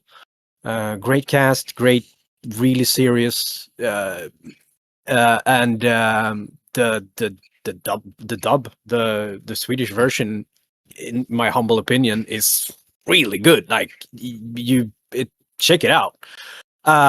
And I know a bunch of other like dramas and stuff. I did a that was called Waterman, The Waterman. I don't know if the movie was that amazing, but I was really pleased with how it came out. It was also very serious. I had this incredible singer in the studio. There was no singing. I just used her because I noticed that she was also a very passionate. You directed? Yeah. Oh. Yeah. And she now she's actually the lead in that show we're gonna go see. Sofia. Yeah. What was the show called? Indulgent. God damn it! It escapes me. But she finally has got a lead in a musical in Sweden. Sofia Jung. Yeah, and I had her. Her character was dying of Unfortunate. Unfortunate is the name of the musical. Unfortunate. It's about the Ursula. It's like Wicked, but it's instead of Little Mermaid. Elphaba, then it's Ursula. It's the Little Mermaid from the Wicked Ursula's point of view. It's gonna be amazing. Anyway, she is amazing, and she was like crying, and it was a whole other level of acting in the studio than what we're used to, and I miss that. I want more of that. Yeah, who knows what's gonna happen? But also the dubbing of productions that are recorded in Swedish as Swedish productions that gets an English dub. That's also something we do and have been doing. Often it's the Swedish cast that comes in and dubs over their own parts in English, but not always. Not always. Sometimes they use us, the fishes in the pond, to do those productions where we're dubbing Swedish actors but in English. And that's fun. I'd like to do more of that. I have never done that. Yeah, I would love to do that. When I talked to Christian Hedlund, he said that you two had recorded like a sex scene together, like in one of the shows, and he had asked the audio engineer, how did it go? And he was like, yeah, now I know how Nicklas and Josefina sounds like in bed. Yeah, it's out there.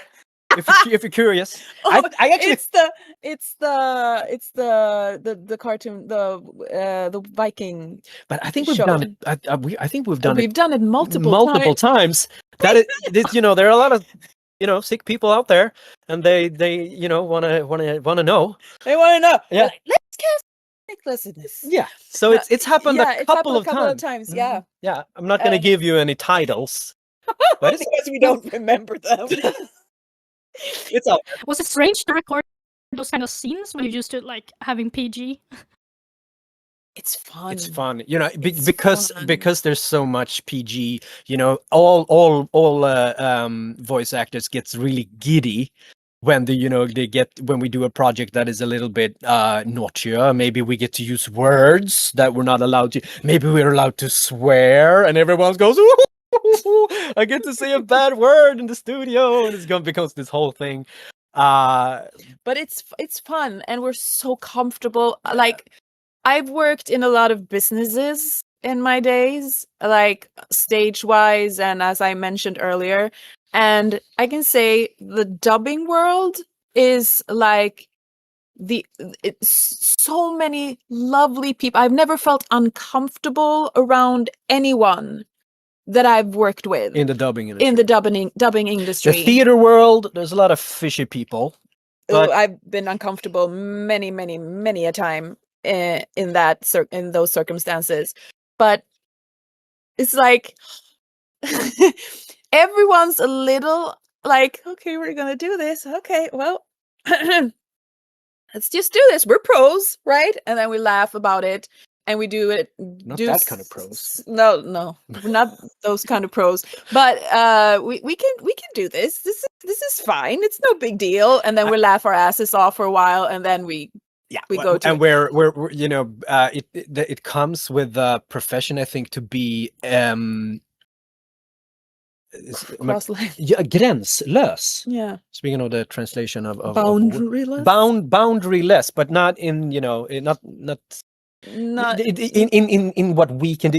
We're not easily like blushing, if you know what I mean. It's we're used to expressing feelings of crying or just making a fool out of yourself, doing silly voices, saying silly stuff, so you can't really be like a prude either. I think it comes with that. It just goes, it's just fun. And also, as Fina said, to laugh. Yeah, it's laugh together, having fun with it. And as Fina says, everyone in the business, with very few exceptions, are sweethearts, like really, really nice people. So we're just there to have fun. Yeah, and kind-hearted, and do a good job. But yes, it's out there. What's the name of it? We won't say the name of the show. I think the last time we did it, it wasn't just us two. We were was three. a threesome. We Oh, were no. three. I don't remember who the guy was. Who was the guy? There was a third guy in that sex scene. That is. It was an this Viking. It excellent- was a Viking show on Netflix. Go search. I can't remember what it's called. Anyway, yeah, we were three, and it was fun. And actually, there's a lot of voice acting on this. Voice acting has a spectrum, and we're over here mostly roaming around the children's voice acting. But I mean, there's the other side also. I mean, audio erotica is making a huge splash in the world, and who knows? A lot of voice actors, who are very talented on that side. There's a lot of read naughty audiobooks and all of that sort of stuff too. Yeah. So I mean, so the kids can grow up with, our voices. now you can listen to us. Now you can listen to. You want to hear? You want to hear Ken as? No. Sorry. Oh no. Oh no. Let's not go there. Okay, changing directions. Yes. We never dubbed the Barbie movie, right? Which?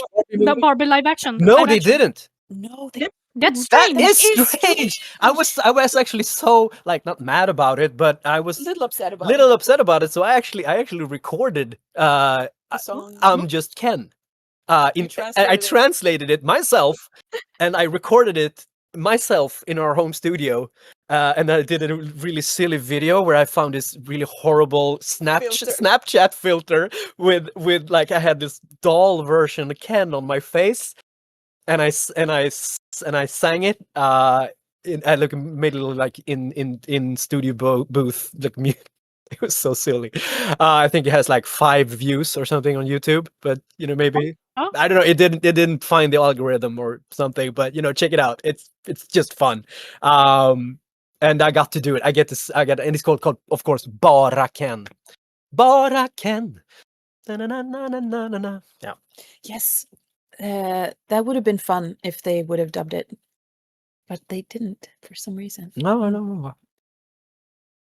Was it too old for children to watch? Maybe was it too complicated? No, it wasn't. It was pretty straightforward. I can totally see how tweens and teens would, or even younger. Were there naughty jokes? It wasn't even I that. don't remember. No. It was strange. I don't know what they really talk about because I didn't watch that, but I heard that there are some deeper, not darker, but themes that can be hard to comprehend for younger audiences, I guess. Yeah, but there is that in Shrek too. If the things that go over the kids' heads are for the parents, and the parents can enjoy it for.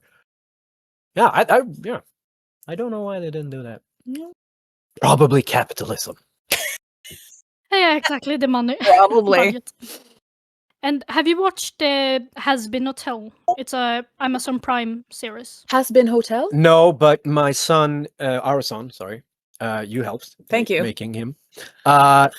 He helped. He is talking about it a lot because it's very similar to another show that he loves. Owl House. Hazbin Hotel. Hazbin Hotel. I've never heard He showed me little YouTube clips of it. It looks amazing. Yeah, but I would have loved to see this in a Swedish. We would love to do it. Yeah, Broadway actors. It's a musical. It reminds me of it's not 16 plus, but Kentor World.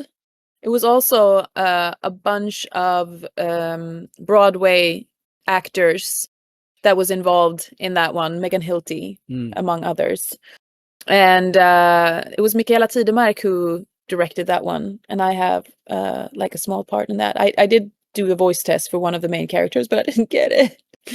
And then I got a few small parts, and that one was funny as well. It's not 16 plus, so that's why we dubbed it. But a little edgier. But a little edgier, and a bunch of Broadway people. speaking of shows that we wish that would have been dubbed, what shows do you think should have been dubbed but never got dubbed in Sweden? Oh. Murderbot? That's a good question. Oh. I mean, I don't know. Nothing actually springs to mind. That's boring, but I know that they tried to dub a little bit of Simpsons. I know, yeah, Really? I know which studio it was, and I know kind of which people were involved. But so they did like a couple or a bunch, like the trial thing, but it got like it didn't go anywhere. I mean, South Park, all the raunchier stuff, like would South Park work in Sweden? No, it's too local with the politics and stuff. It doesn't work. It wouldn't be fun. But maybe no, I don't know. Oh, I have a bunch of shows I wish I was in that they have dubbed, but that's another topic. That's another topic. No, I can't think of. Sorry, really boring. anything. Can't think of any. That's okay. But this is a good example. Yeah. Which dubbing roles are you particular proud of that you have been able to do and voice, and that will follow you forever, like into your grave, that I've done this character? Okay. Ken in Barbie. That's fun because that's the when I tell people I do dubbing, they usually, oh, what do you do? Do you have you done anything that I've seen? And then it's Ken is always like, even if they haven't seen it, they know what it is. So that's fun. I can just say I'm Barbie. I'm Barbie's Ken. And I've had so much fun with that, and I met people who grew up with it. Who I met this one person like a year ago who told me that she and her dad, like, that was their bonding thing when she grew up watching Barbie's Life in a Dream House, and they still to this day are quoting that show, and the most quotes they have are mine. That's pretty magical to know. I'm Luke Skywalker in like the Lego stuff and the animated Star Wars, and I'm a Star Wars nerd, so that is of course crazy.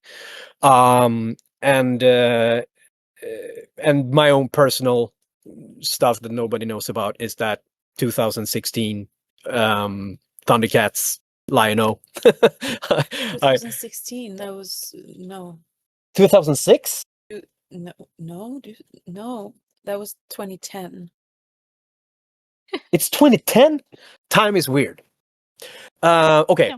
That version anyway. Lion-O. That was just to get to say the Thundercats. Oh, that was magic.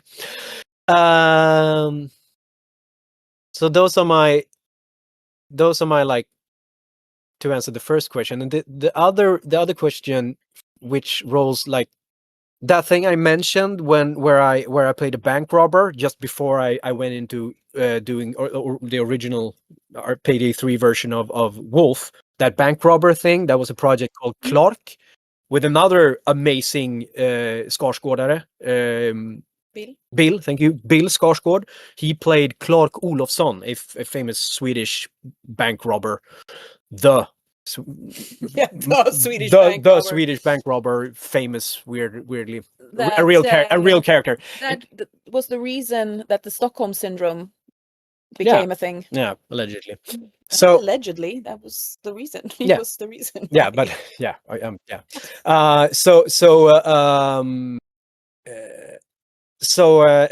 playing Clark, the English version of Clark Olofsson in that show, because Bill wasn't available. He was doing some movie in South Africa, so he couldn't do the English dub.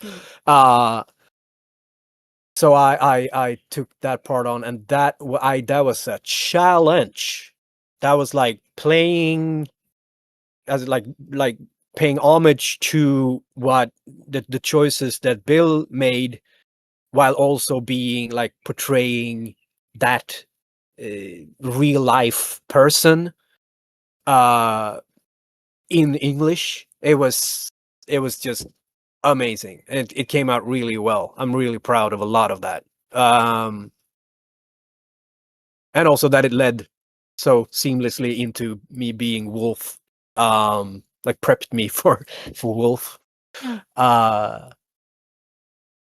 Yeah, and Leonardo Turtles. Jesus.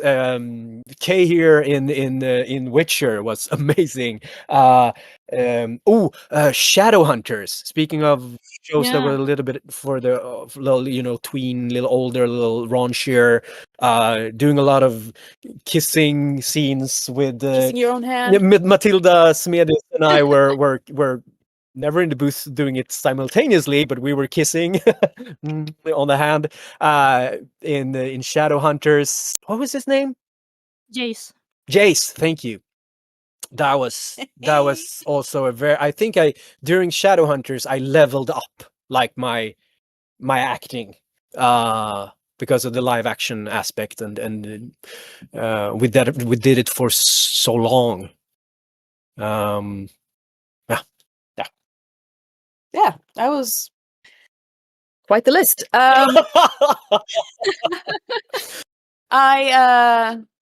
Okay, I've been thinking while you've been talking and tried to listen at the same time. Let's see. The first one I have to mention is Kora from The Legend of Kora.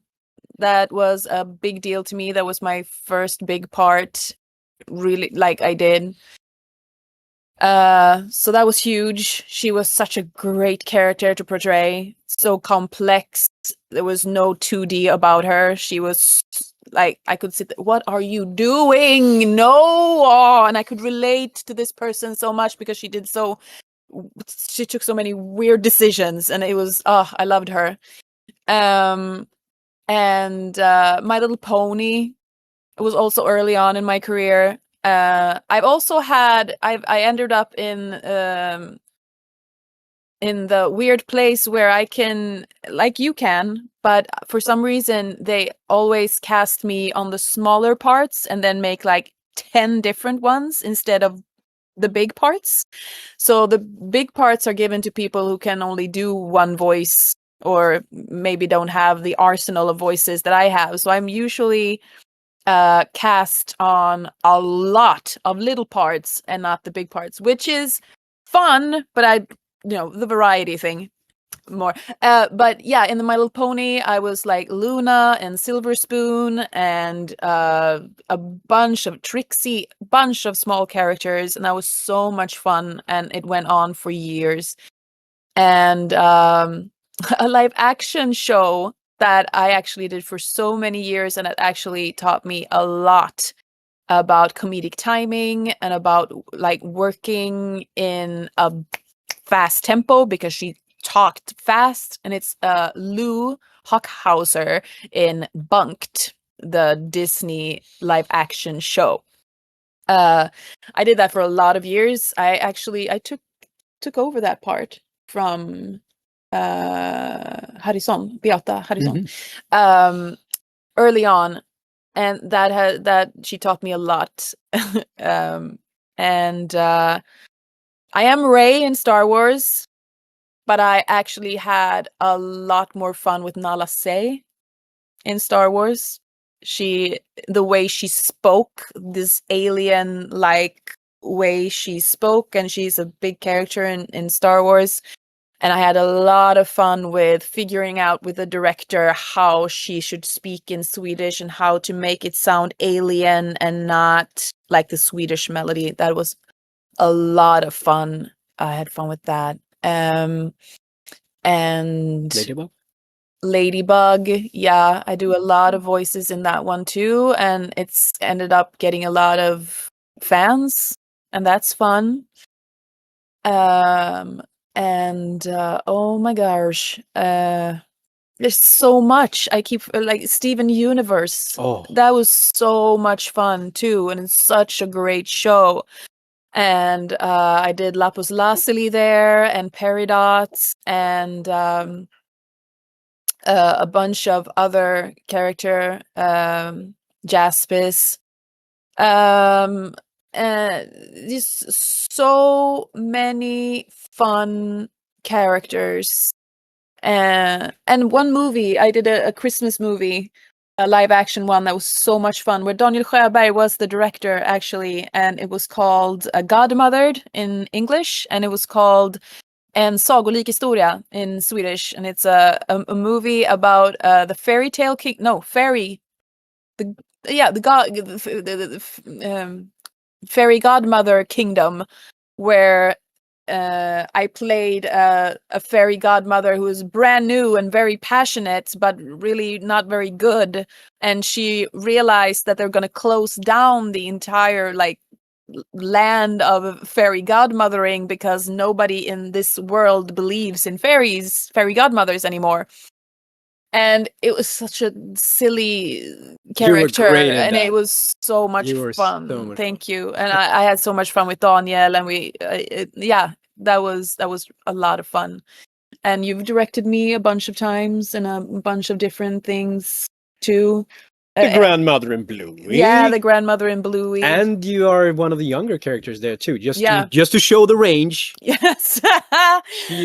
She's one of the brothers' wives. Yeah. Yep. Bluey is great. I love being a part of Bluey. It's such a phenomenon. And we're all three in that actually. So you've directed me a bunch of times. And that is always fun. Because we, it's not just nepotism. It's just she's amazing and she can read my mind. So the work becomes we work very well together, and we met on a job and we clicked there professionally, and just so I always say that before I fell in love with her, I fell in love with her talent. I collect people's talents, and I was like, she's going into the collection. And I kept her. So I thought of one. I want to name one more. I got to be a prince. I got to be a Disney prince. Speaking of the bucket list, so I got to be Prince Edward in Enchanted. They did two Enchanted movie, Enchanted and Disenchanted, where I also translated the dialogue and lyrics. So check that out. Really proud of that. Directed by a wonderful musical actress called and voice actress Cecilia Rangel. Rangel Skog heter hon dessutom. Yeah, so but I think that those are the ones I can think of right now. I'm sure the comment section can tell us more. Tell us your favorites. But I've grown up with Barbie. I've grown up with My Little Pony. Those are the ones I can come up with now. Nostalgia. Yeah, 100%. There is a fun show on. That is a little bit, it's a little bit older in theme. It's not super childish anyway. That is called. I think it's on. I think it's on Max. Is that HBO? HBO Max has a show called Ivandoe, where it's just so silly. Oh, it's a treasure. I had so much fun with that. I play the main character. He's a little doe, and he's a small, not a reindeer. What do you call it? It's a deer. It's a deer, some kind of deer. Yeah, and he is he's on a quest to find the golden feather, and he is like. Oh, he's such a little. He's such a little lovable asshole, and the cast is great. The Swedish dubbing is mainly done with a lot of love and attention, and the people who are in it are really fun. So that's just a little tip for anyone who wants to. I already mentioned her, but Francesca from The Witcher is also going to. Yeah. Being an elf, of course. Yes. Just Hard to top. That was hard to top. And I have Elvish on my arm here.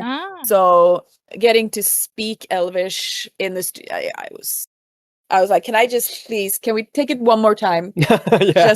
Just because. Yeah, it was like with me with the Thundercats ho thing. It's like, can we do one more? No, I think we got it. Just one more. Yeah. Do you have any dream roles you would love to voice, or that you wished you had voiced, or any like future projects that you think might? Yeah, well, the one I always said for 15 years I would like to voice was Elphaba. That didn't come to pass, but that was one.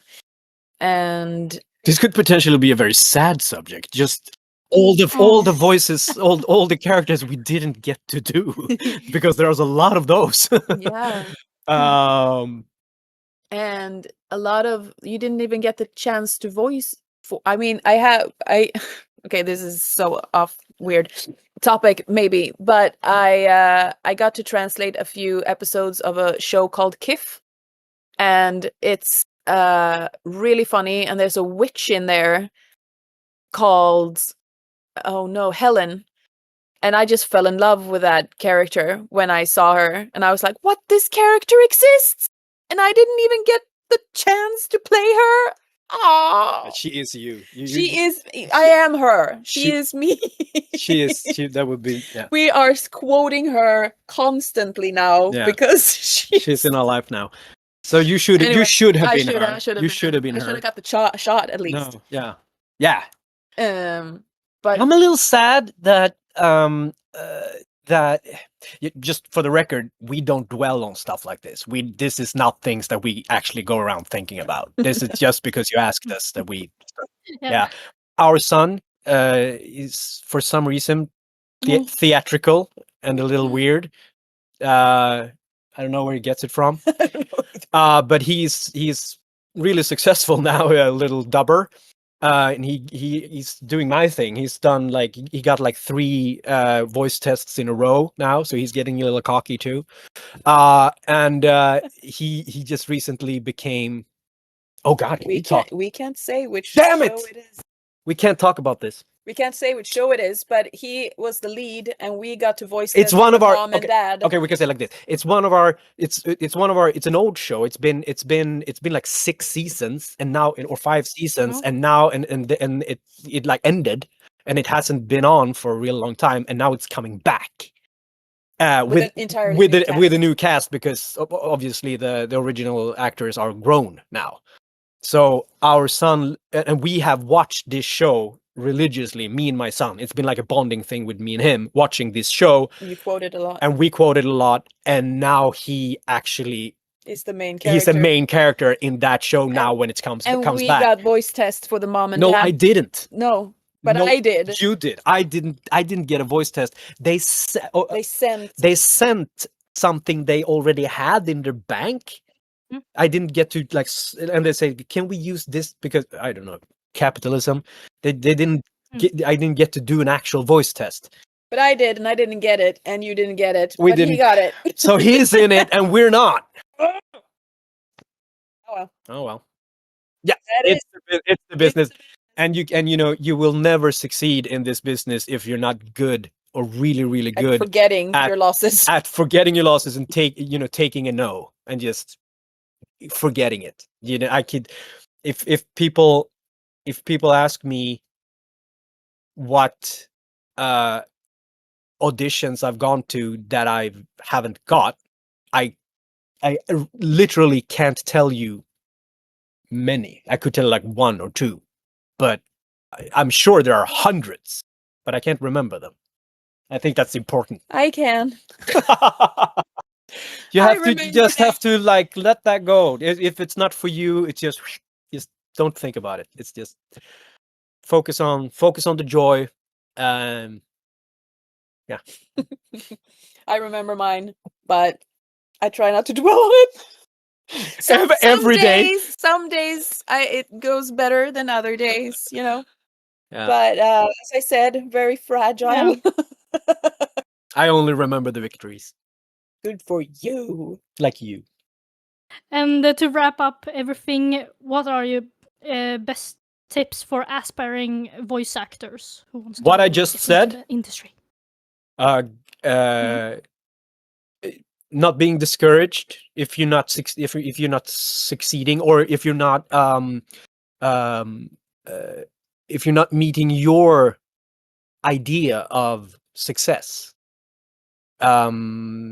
It's very important to not belittle your successes. You have to forget the things forget the losses, and when you win, celebrate. Like, not, throw a party, but acknowledge and remember and pat yourself on the back, and be your own Best cheerleader. and biggest fan, because no one, if you're not extremely lucky and have like crazy supportive parents and stuff like that, which I hope all people do, but even that is not enough. It's not enough that someone else believes in you. You have to believe in you. And when it comes to specifically being a voice actor, we've touched upon it before. You have to be able to show emotions. You have to be Really in touch with your emotions. Be in touch with your emotions, and be emotionally available. And a little crazy. You can have that helps. You can have a really cool voice and sound really cool, but if you're not in touch with your emotions and can tap in like that into the specific emotion needed, you have work to do. We can then we'll probably just use AI. It will sound flat. Yeah.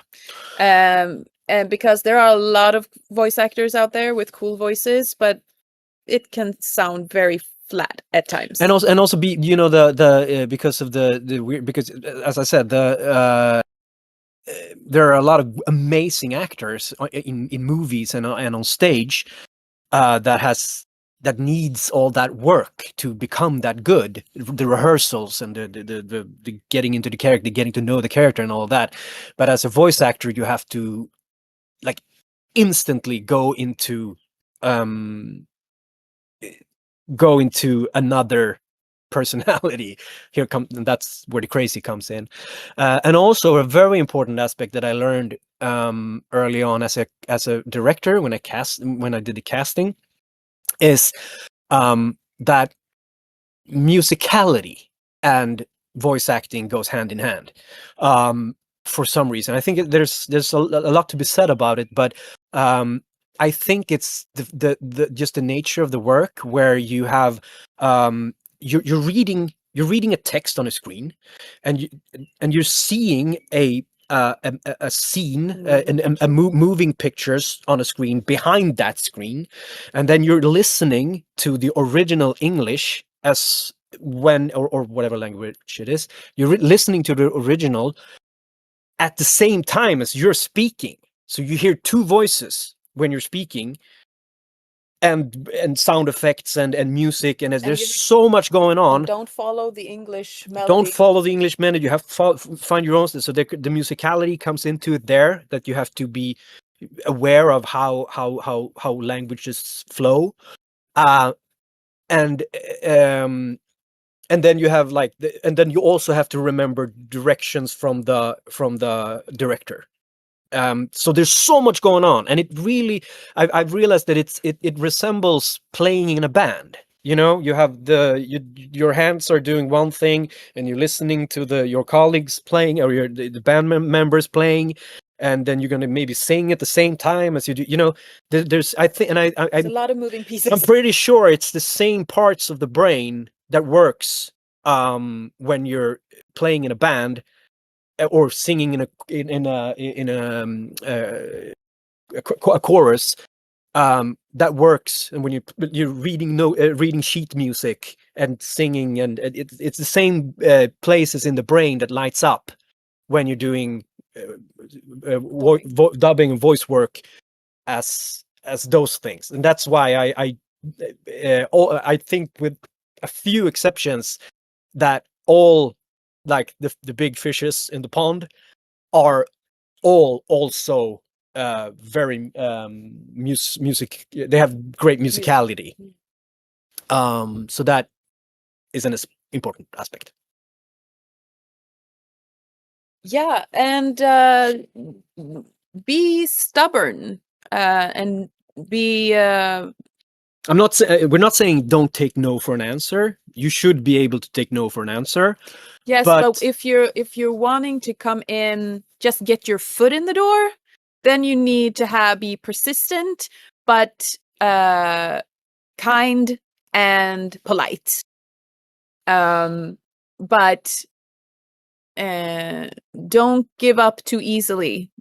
If you really want it, then you need to, like, every other month, send a little email again and be very like, yes, I sent you an email 2 months ago because I really feel passionate about this and I would really love to come in. So when you have a moment, please, blah, blah, blah, blah. And that's the word, passion, because that comes through. That is, passion is always genuine, and people respond to genuine things. That doesn't come from ego or record yourselves, listen to yourselves. Yeah. Very important. Yeah. If you critique yourselves, listen to, like, try to get a monologue and record yourself and listen to it. And I mean, if you want to do something, do it. Don't wait for us to or the business to accept you. Just start doing it.